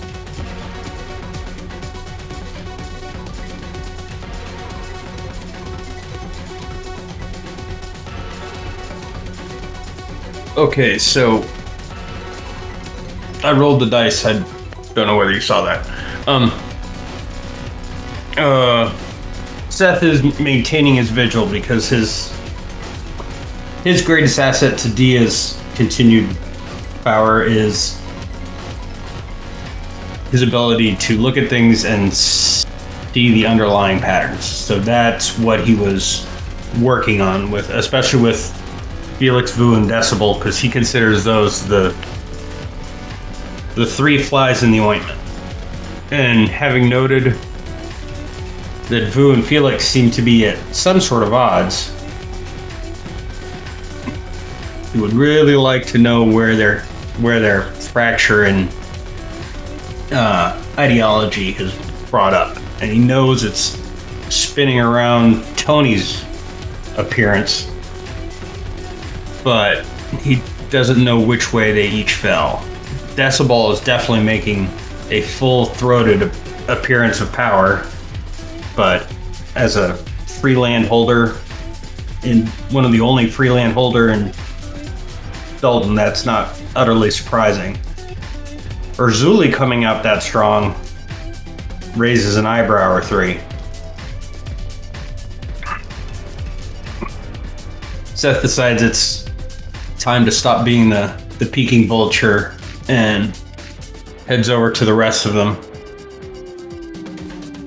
Dia's taking a moment alone, so he gives her space, but he walks up to Frost and says, "So, I saw you get cornered once. How did that go?"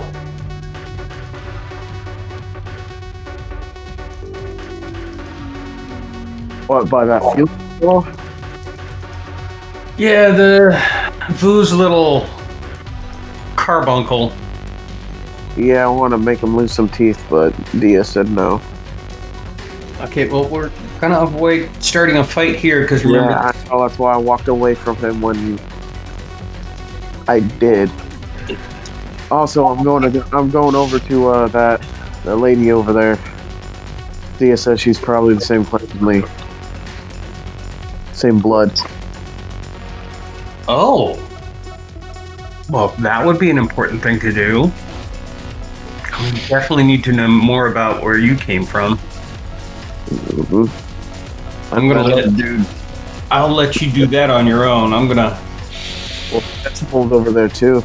If you What? keep us distracted. I said Decibel's over there too. I don't want to accidentally piss him off. Well, the trick with somebody like Decibel is to talk to his underlings. So that's exactly what I'm going to go do then.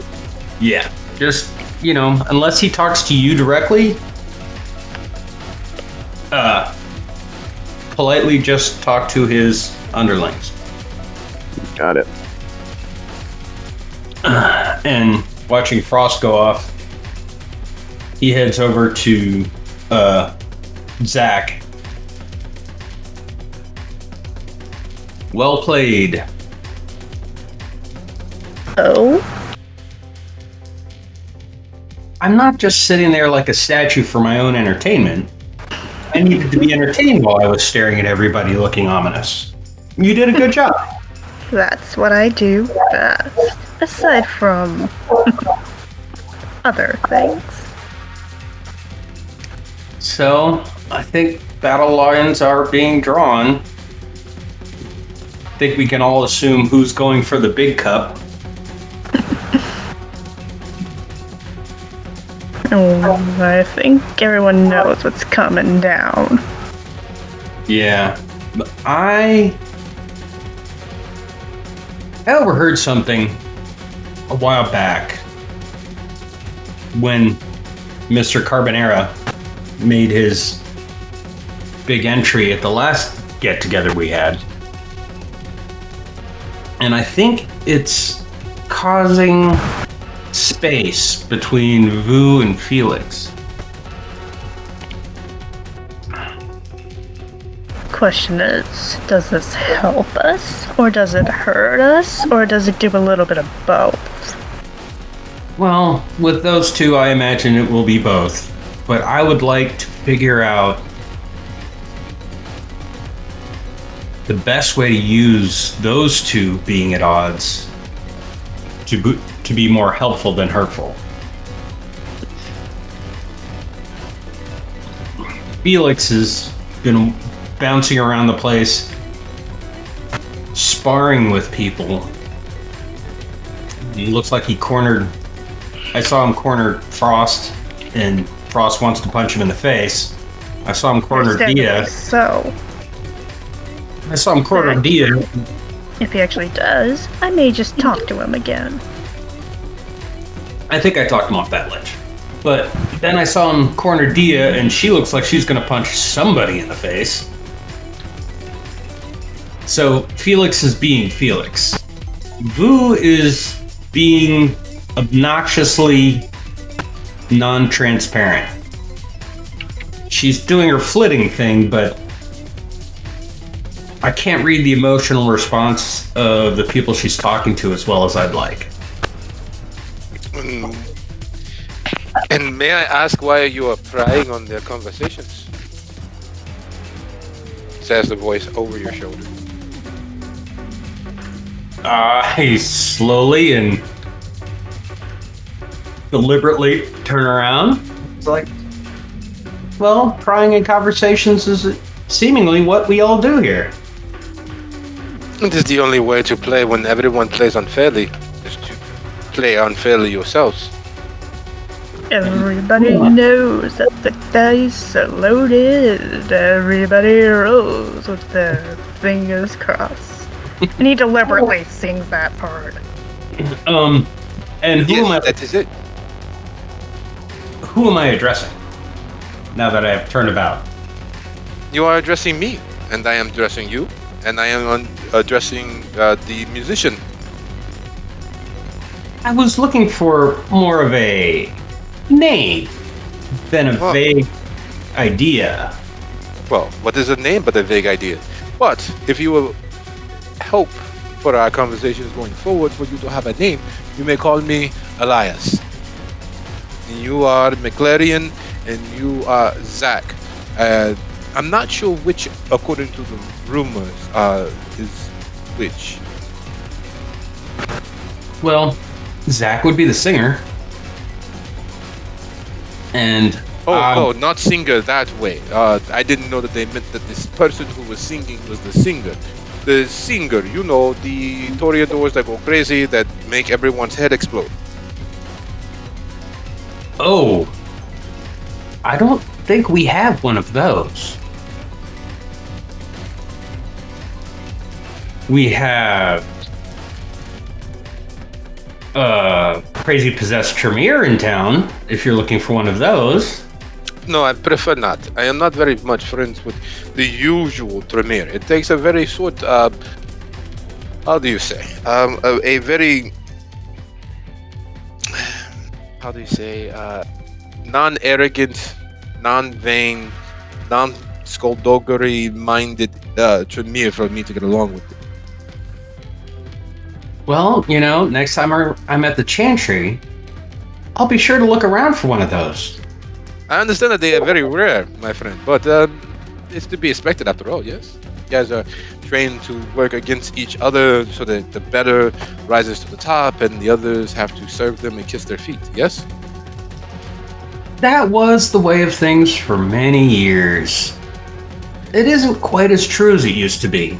I mean, let's face it, the Ventru still hold all the cards when it comes to stabbing each other in the back to get a little more. But the Tremere are not completely out of practice. I myself rarely involve myself in that kind of work. I'm just sneaky and suspicious. And as for Vanity, and he looks down at his suit that, is 20 years out of date and tie that never quite goes all the way up. It's like, I seem to have missed my lessons on Vanity.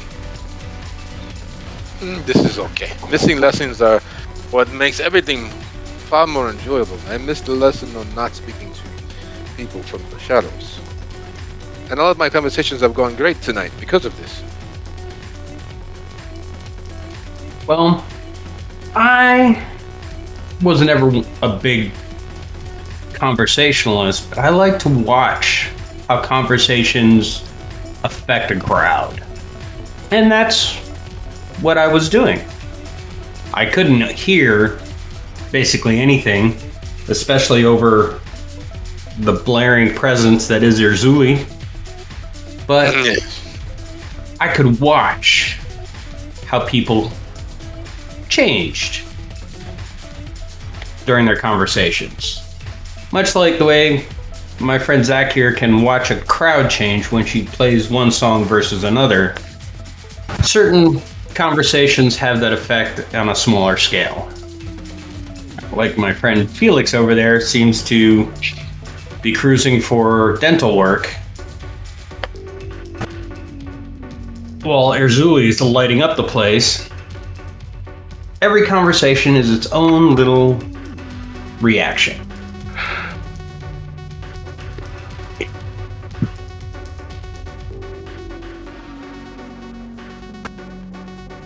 And what do you think of this conversation, my friend? Well, this conversation is intriguing me because, firstly, I've never heard of you before. For me, that's a big deal because I like to know who and where and why and when. And you are a brand new who. Oh, no, not entirely. My sire and myself have dedicated ourselves to helping where we can. And I have been helping predominantly the anarchs of Riverdale. Unfortunately, things are changing, and there are not as many of us as there once was. So, tonight, while mulling over my options, I'm here with Seferino,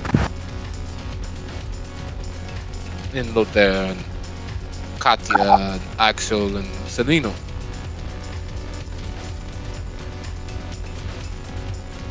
I myself I practice my trade just outside of Riverdale, just south.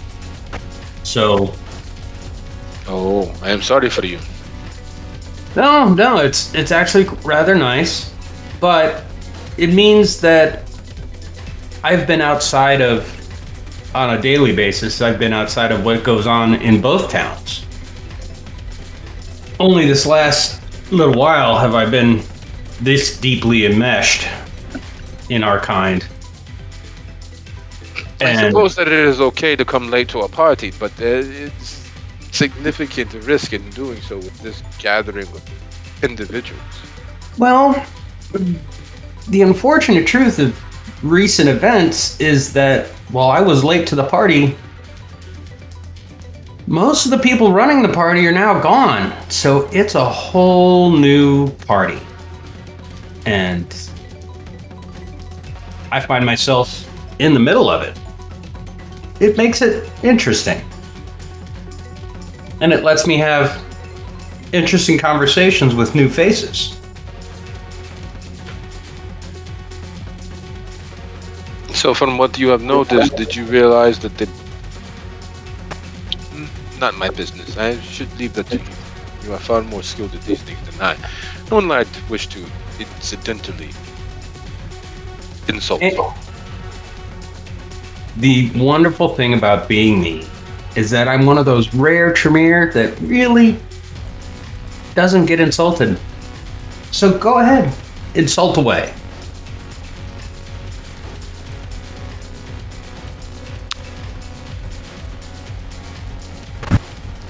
No, I don't think that I will. I will leave it for you to find out. Now, I am intrigued to do so. It was a pleasure meeting you. It was my pleasure. And your meeting. Have as safe as an evening as you possibly can. That, unfortunately, is the other half of my job.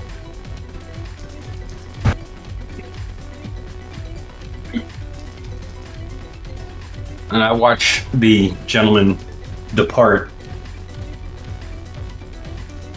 and watch where he goes and where he goes to next. Well, no, that was something.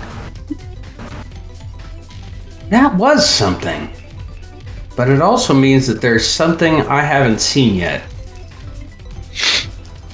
And that gentleman thinks I would be interested in the thing I have not yet seen. Speaking of what you have not seen, and not noticing what's there, or being aware of the things that are being kept just beneath the surface, Muzan, there is fresh and alive, and then there is this absolute heavenly swill that you are bathed in.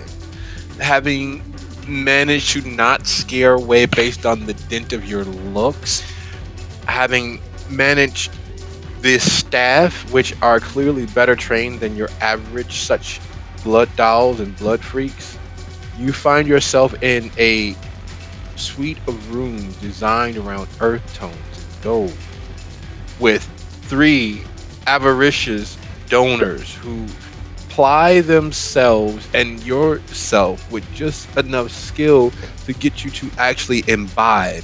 In doing so, the sweet acridity of their blood, the penchant that they clearly have for chasing risk, chasing the adrenaline, is more than evident, and it makes your dead, feated heart feel warm and vital.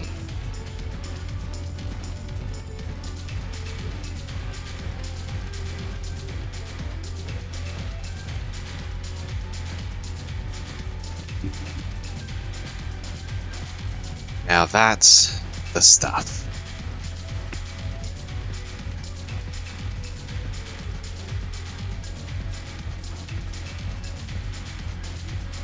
And them playing off each other means that while each and every one of them have the opportunity of indulge in a hit, a dose of the kiss, neither swoons to the point where the risk of the exsanguinating under the pleasure of your kiss ever becomes a possibility.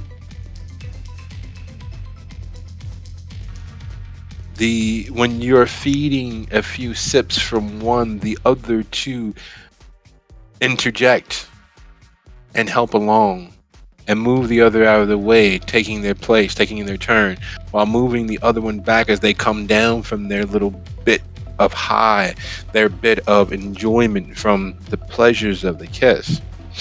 And they've clearly done this more than once because, well, not everyone remembers to lick the wounds closed, and not everyone remembers to, well, as they have, prepare for the release that comes.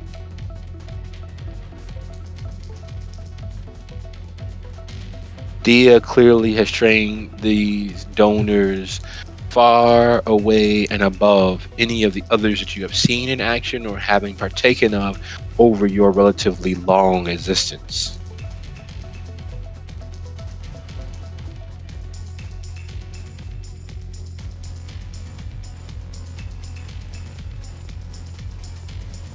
So, Muzan's goal mainly is just to slake some hunger here and enjoy the flavor. He's not gonna get involved with anything else with them. And basically, once he's had his fill, he's gonna take his leave and find the others. That is very much easy enough, but their skill at being donors is definitely something that moves the idea of sampling donors or paying for donors significantly higher on the list of things.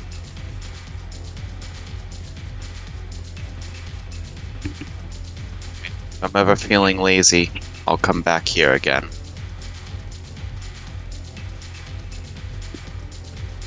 Exiting from the room, Dia is still by herself.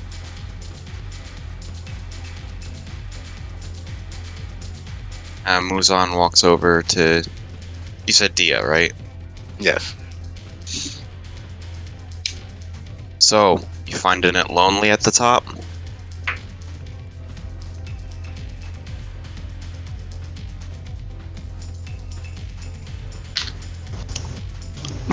Unfortunately, yes. It's hard to know why people want something from me, or who wants something from me, or whether they're going to stab me in the back later. Or stab me in the front, because that's more useful with our kind, but... yeah. Before I was a senator, I could go to a party and enjoy it. And not particularly have to worry about what people actually mean when they speak to me, or what they might be after. But now, it's all I can think about. It's all I can... I have to watch every word I say, because it can be easily turned on me, especially Felix just pointed out.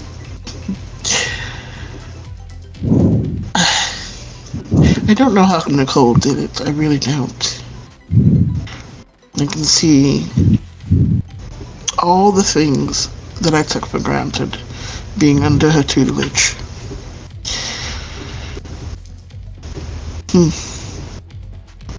I also never took Jennifer very seriously about most of the things she complained about, and now, here we are. You know, it's a little funny how, we're worlds apart, and yet we both feel like we're living in our sire's shadows. I think that's sometimes kindred state of being, isn't it? If your sire was famous for something, or infamous for something, you as their child are oftentimes are not allowed to forget, or compared to them constantly.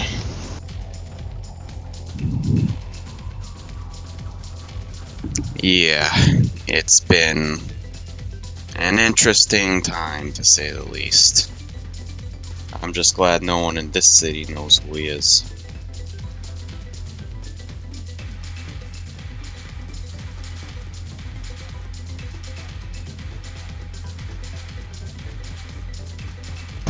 So, Please go on. Yes. So, regarding our arrangement, you said you were gonna talk after the party, correct? Because frankly, I just don't know what to do with myself right now. I've never been much of a party person. Actually, I could quite use a break. Shall we? Come with me. Yes. and she will, glancing around very quickly, make sure that nobody's particularly looking in her direction, and she will lead him up the stairs into her private office.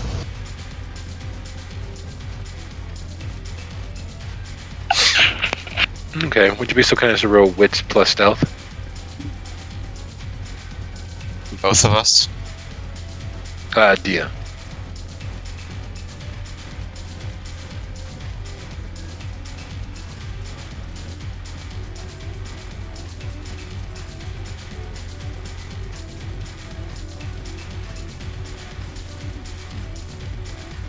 Do I bother with a willpower?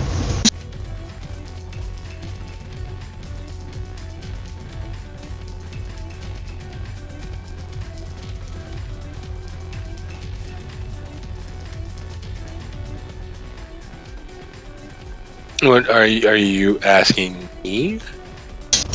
No, I was asking myself, and it's apparently the way the night is going, so I'm just gonna roll with it. Excellent. So as you all make your way up the stairs, unseen and unbothered by anyone just yet,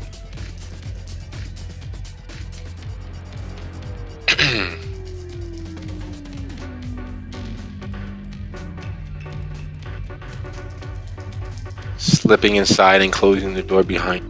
What is it that you all do? She motions to the chair, and instead of taking the one across because it seems too formal, sits on the edge of the desk. Now, obviously you have a particular set of skills that are useful to me. Which ones? The ability to not be seen, obviously, is the best of those for me. The attention to detail is another. The ability to make forgeries and fakes, also helpful, but mostly the first two.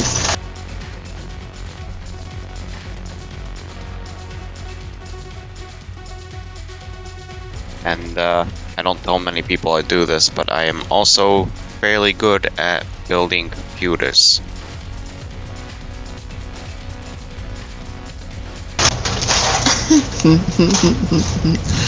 Well, while I appreciate that thought, what would I possibly know how to do with a computer? I still have a Rolodex. How Completely not your target. You should never ask a lady how old they are. Excuse you.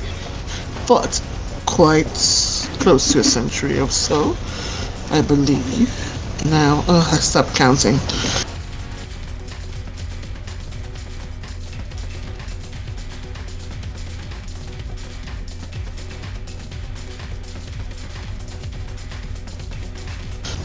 Let's just say the flapper dresses in my closet were originals. Huh. You're that young. Wow. Kind of expected you to be a little older. Oh no, I was a kindred wearing them, but yes.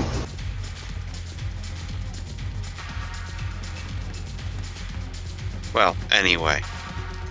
You mentioned something about some business you wanted me to attend to specifically, so let's work that out, shall we? Well, this party, while smart and mostly Azuli's idea, came at a rather fortunate time, I guess, for myself. I'm already seeing some lines being drawn and some clicks being made, and I would also like to know what people are actually thinking of myself and my coterie and this whole situation. I think it could be useful to avoid any minefields possibly coming. So that's the sort of work I would assume you would be good with. So you want me to sneak around and eavesdrop on the conversations? I mean, why not? You obviously said you aren't a party person. If you're giving yourself something to do at the party, it makes it much more interesting, does it not? Yeah, fair point. Besides, any information that you might just end up with for me, you could also possibly use for yourself. Blackmail is fun sometimes. I should know. It happens to me sometimes. Yeah, and I'm sure Dan will be a nice distraction as well. You know, he's thinking of asking you out again. She kind of like makes a very strange, confused face, but it's not a disgusted face. It's a, well, I suppose since there is no Dwayne to ruin it, it might be good to try again. But don't tell anyone I ever said that, please. Good lord. It'll be our little secret. Scandal.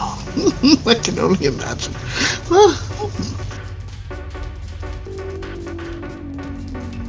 Alright then, let's work these sneaking muscles, shall we? Let's see what secrets I can suss up. And Muzan is going to, before heading back to the party, he is going to throw up Unseen Passage.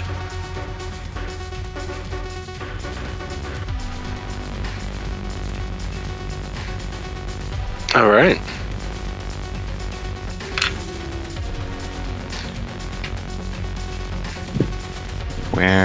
Why can't I find the channel? Here it is. Okay.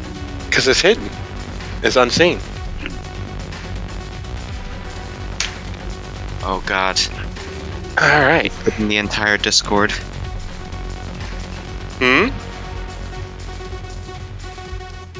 What happened to your Discord? Nothing. So, Hesha leaves the office. Muzan leaves the office.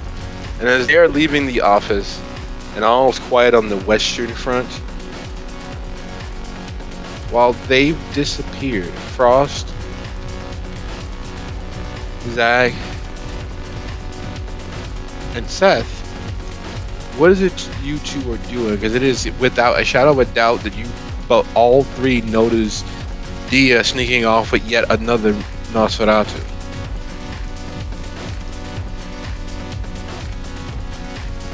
Well, Dia told me to go talk to her, the woman. So I'm going still to continue. I'm going to trust Dia that she knows what she's doing. Yeah, setting you up to die, but that's fine. Uh-huh.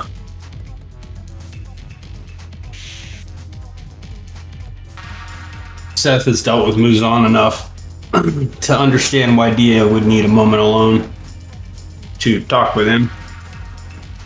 And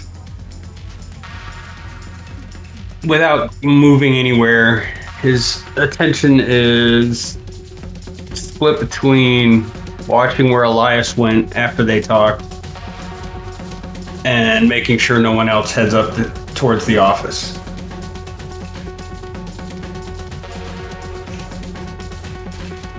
Okay. And Zach? Jack, after that conversation, continues on his way towards the Riverdale kindred, Well, bracing there are himself for any glares and insults that may be thrown his way. Well, there are a slew of them. A good portion of them, not a good portion, but a good portion of them are within the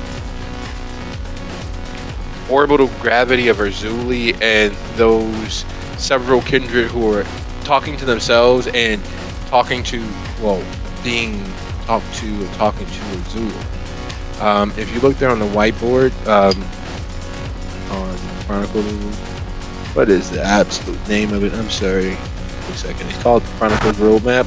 There, it's the main one for here. You'll see right there at the bottom where it says Kindred of Riverdale. Those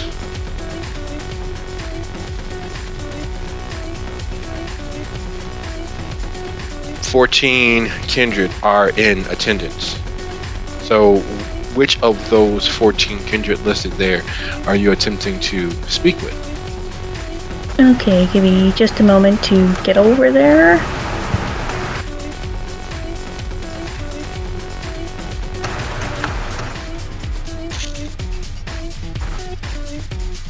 Bloody hell. Ah, here we go. Let me zoom in a little.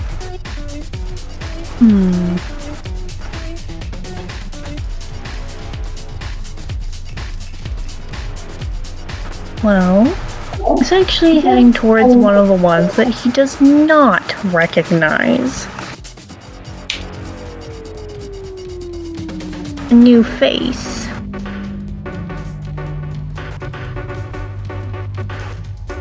And without actually knowing who Axel is, he turns his gaze towards Axel.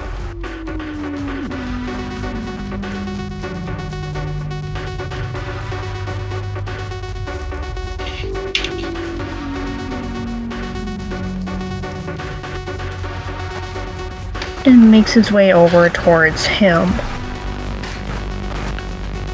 Katya, Axel, and Selena are not far from Lelio,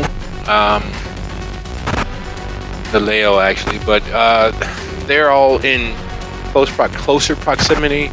Some of them are sitting with the donors that Dia has provided on their lap. Axel is one of the few actually is not sitting with donors on their lap that they partaken of, but he is holding hands with Selena as you make your way over.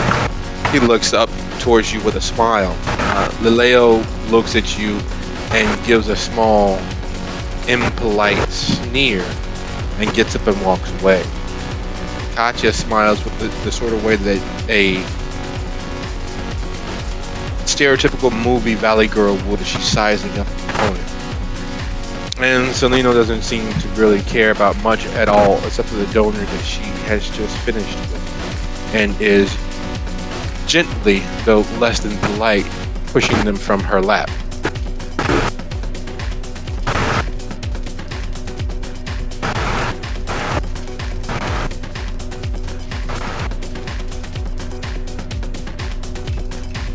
Well, no.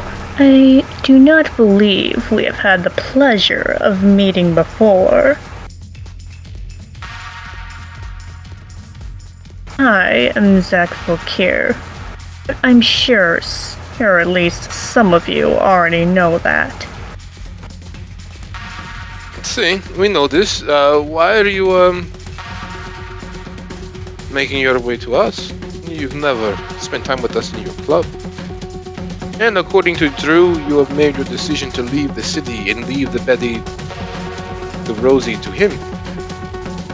I have? Well, this is news to me. Perhaps it's for the best. Perhaps not. Perhaps maybe I misheard. All the same, how are you this evening? Honestly, now that I've heard that, a little confused. I do not remember leaving the Rosie in his possession. I remember leaving it in the possession of my bartender for the time being until I can return. Oh, this is good. Perhaps maybe your bartender leave it to him. Perhaps he keeps your bartender on. Maybe he killed your bartender. I'm not sure. I don't know these things. I'm just speaking because I am unsure what to say next. I probably should stop talking, but I don't know exactly why, or should I stop talking, because it would look worse if I stop talking to you. But if I don't stop talking, then perhaps it's going to look worse all the same. So it is only getting worse, and yet I am not sure that it would not be even far worse if I stopped and looked different. You understand? You know, yes? Oh, Or perhaps you don't face. know, and I'm making even a larger fool of myself. I do apologize. No, maybe I should not apologize, because then apologizing makes me weak, and I don't want to look weak. How do you do this evening? Let's try starting over. Oh, I have faced confusing situations before. So do not bother yourself too much about such things.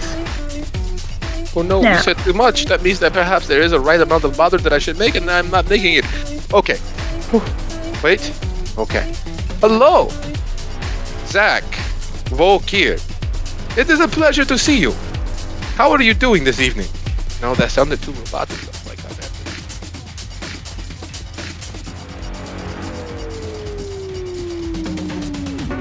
I'm a little curious as to just what exactly you have heard, now that you mention it. After all, the Rosie is my bar, therefore it is a matter that concerns me. It is also Yes. my home. Yes, the Rosie is your bar. Hi. Hello, Zach Volkir. My name is Axel. I don't know if you know me. How was your evening going?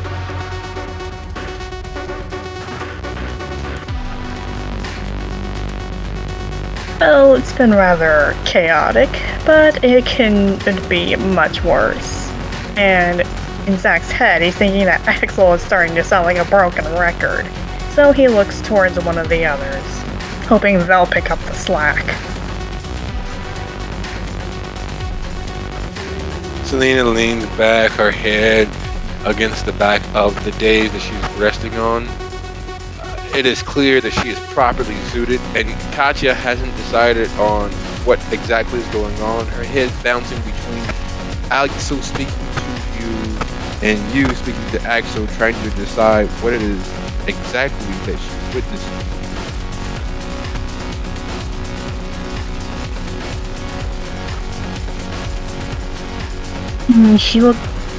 Zach looks towards Katya and Selena, and you two are. I am so fine right now.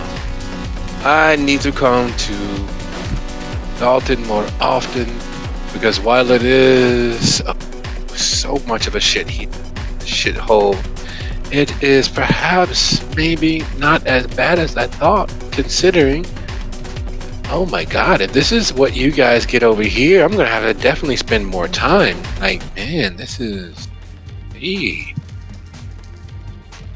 And as she's saying that, Katya looks and is like, don't mind her. She has a low tolerance. And she reached that tolerance before we even got here tonight. If we knew that hors d'oeuvres would have been served after, everyone getting killed, we might not have even bothered to hunt on our way back home. But luckily we did go back home because we got a chance to meet up with Seferino. He's kind of a good dude. If anybody should take over as primary Baron, it's got to be him, right? What do you mean take over as primary Baron? I didn't think he wanted it. Look, everybody wants power. No one just wants to have to actually use it. No one wants to be responsible for using their power, but everybody wants it because you can't be free without power, no matter what anybody says.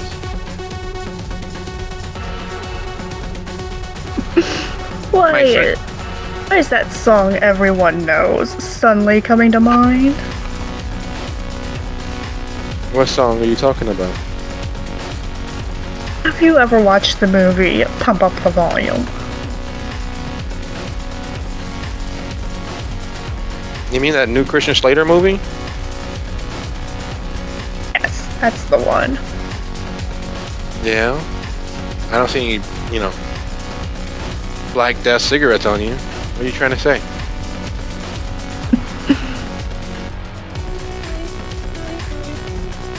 What I am saying is that everybody wants things that they may not necessarily deserve.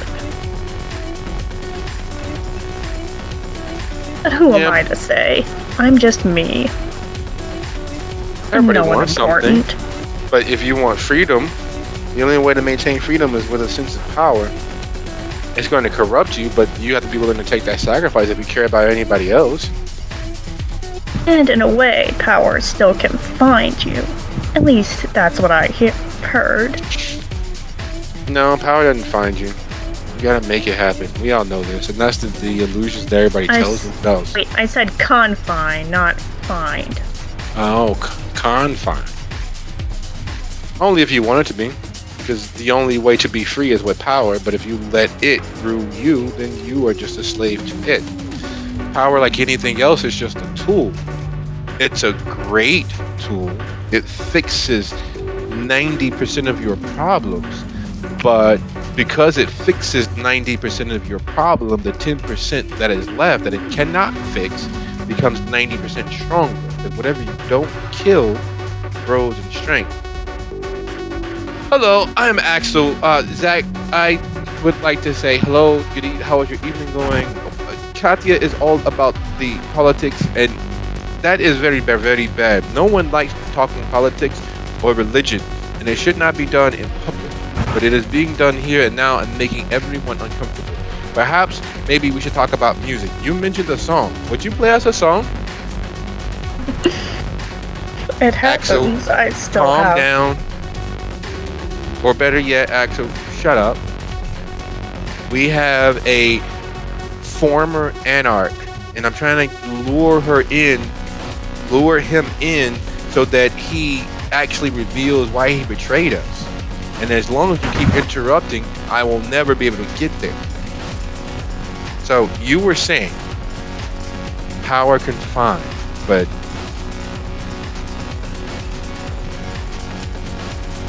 Well, now that I've taken the role I have, I don't have nearly as much freedom as I did. I would much rather still be at the Rosie. I would much rather be serving drinks. I would much rather be throwing parties. But because of my new role and the new responsibilities that come with it, I can't do that. I have to help my new friends. I have to do what they want me to do. I have to help. I have to be there for them when they need me. It's just common decency to keep your word. so then why give it if you keep certain of your words, but not all of them? Look, I can pretend, and I was trying to, but I'm done pretending. Like, look, man, everybody's fucking dead, and you're over here with this nice, cushy, do-nothing position where you play for whoever your Camarilla lords decide to bring down here for you, and you're fed with very, very good donors. You're kept like a kept man. You don't have to do anything but literally sing for your supper. And the rest of us are out there being hunted down by the Scourge or the Hounds whenever they decide to show up. And you're sitting here in the lap of luxury, and you're not even attempting, or never even attempted to share anything except for what? What exactly? What did you share? Oh, that's right. You didn't share anything. You didn't bring anything back to the Anarch as a cause. You left everyone who loved you, and what do we have to show for it? All of our leaders are dead, and now we have to try to figure it out by ourselves. And you're not even there for that. You're sitting here with these guys.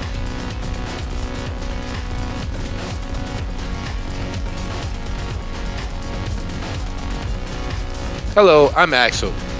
Zach, it's been a long night for us, and maybe Katya should introduce herself because she never did. And so how's your night going? Well, it was taking a turn for the better, but now I believe I'd best take my leave. And with that, he walks away. Okay, bye, Zach. And Zach mutters to himself, well, that was a waste of time.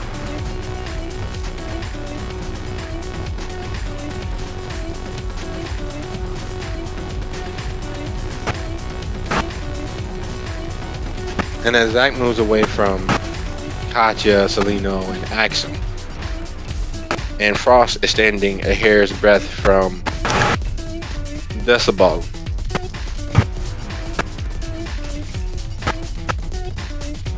The tall gentleman dressed in black laboratory gear and the goggles moves into position. You've been standing very close to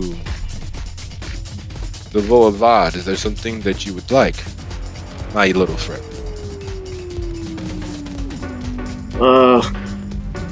It's not with your boss. It's actually with you. I noticed you got the same kind of look in your eyes as I do. I'm not sure that my eyes, and as you say you have the same look in your eyes, and he says my eyes, he reaches up with his fingers. Oh shit!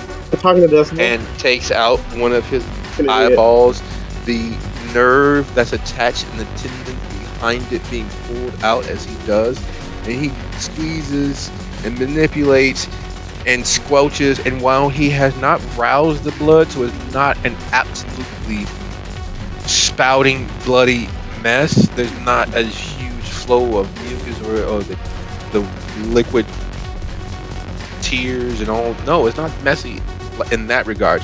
As messy as the flesh that he's manipulating. The tendon behind the eye and the eye itself are still moistened with fluid, but that fluid, instead of being mucus, and saline, but it definitely looks similar to it as he manipulates and twists it around and pulls and lengthens and thins out the tendons until he's able to hold his left eye in his right hand, looking at his right eye.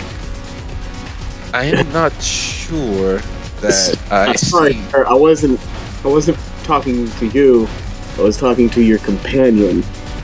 The Voavad is actually my companion. Trian is his adjutant. If there is some reason why, and as he's talking, he's winding up the tendons behind the eye like he would spaghetti. Except he's doing it with his finger instead of with a fork. And once it gets compact enough, he forces it back into the socket, pulling the eye back into place with it. Frost is thinking in his head, I fucking hate these people.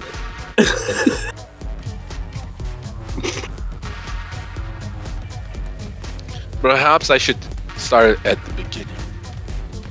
The Voavad is in the middle of doling out territory and assisting those lesser kindred with aligning their territory.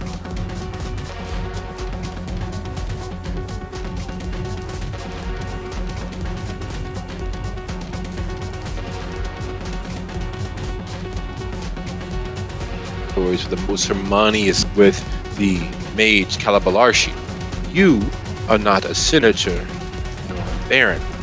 There is no reason for you to speak with Vod. If you need something, perhaps speaking with me will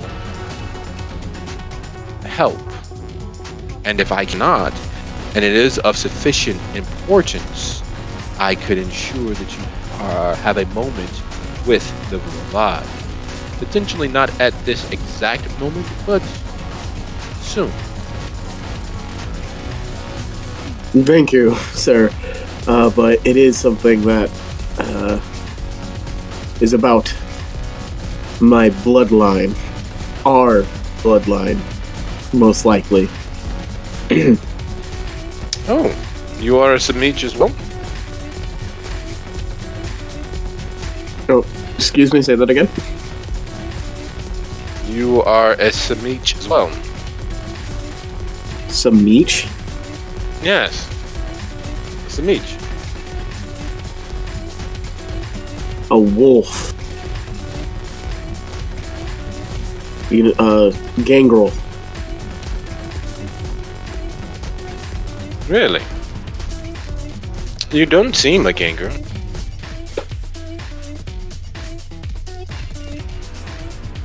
I don't? No. Not at all. You in fact seem... If I were not mistaken, I would say either one of the rabble or perhaps a poor adventurer. Bridge, bitch. Oh! Huh. Yeah, no.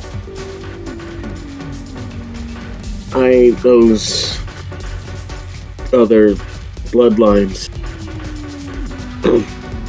No, that is a shame. I do so hate to be wrong, but most gangrel that I've had the opportunity of knowing, including my friend Ben, have a certain nobility of focus and purpose about them. You seem a bit lost. Probably because I was turned, 2-3 days ago? Oh, I'm sorry to hear that for you. Death is a very hard thing for most people to understand. Now you not only have to understand dying, but not quite meeting your just desserts. Don't worry. This existence that we share will be hell enough to make up for any time you have not had the opportunity to make it into hell that you deserve.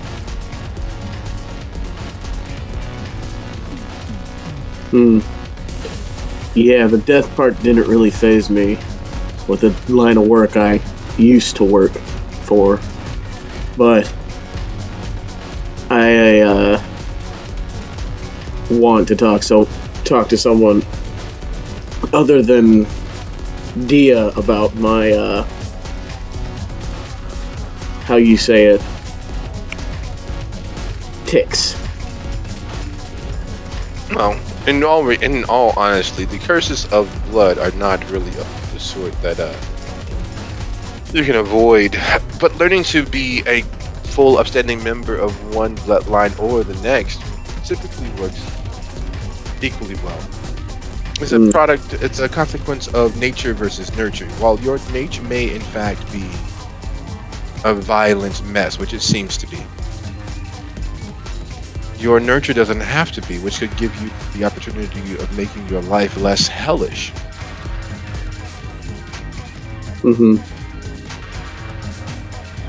Of course, that will require caring about something. You seem very blithe for someone who has just only died a few days ago. I got someone I care about. Someone you care about, but do you care about continuing existing? I mean, yeah. I can't be sure. I don't. That doesn't seem exactly genuine. Take your word.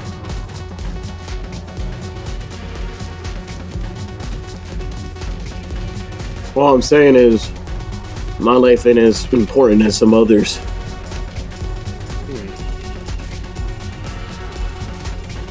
Perhaps I can find a way to help you have a more impactfully important life. And he removes a card from a stack of cards from his pocket. He cycles through them and he finds one, and he extends it to you, slipping the others away before holding the card in both hands. I take the card. Is it Uno reverse? I'm sorry. The card says Dr. Joshua Bishop. Yeah.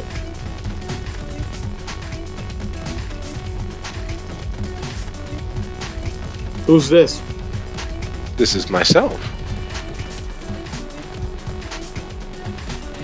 And I might be able to assist you in finding a purpose for your existence. And perhaps find a way that you might be of some use. In a way that would be discernible to yourself, adding value to things.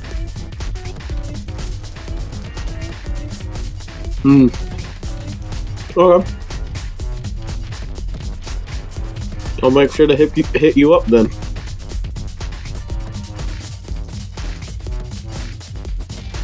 One of these nights. There are quite a few ahead for me, and much studying that I am doing. So there is no rush. I have the rest of feather. You may not. Usually within the first year, most kindred end up destroying themselves. Because the pain of existence, especially without understanding, usually causes them to seek the sun, or worse. Yeah, that's why I want to find a fellow clansman. That sounds bad. A fellow bloodline. And hopefully they can guide me. I don't believe that it is in the cards for the kind, if I must say so. I understand that you all take your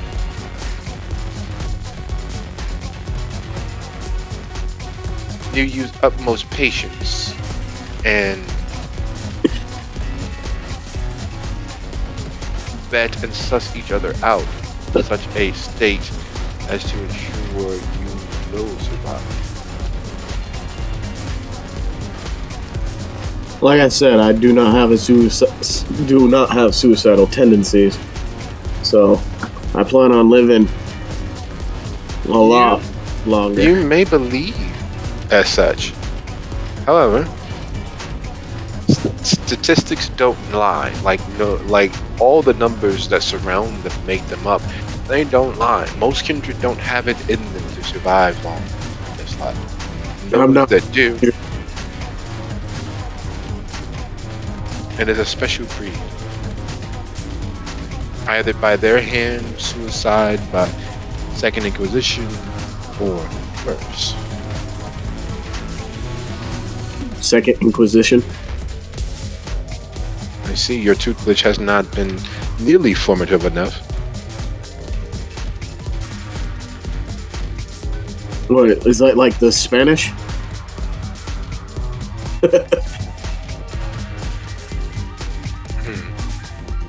Are you Jewish?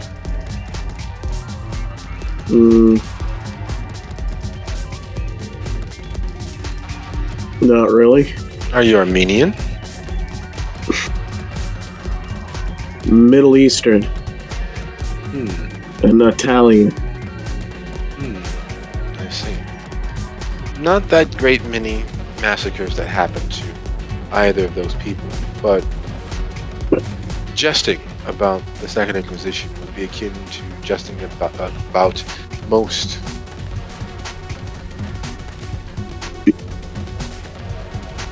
atrocities that have been visited on one peoples by another.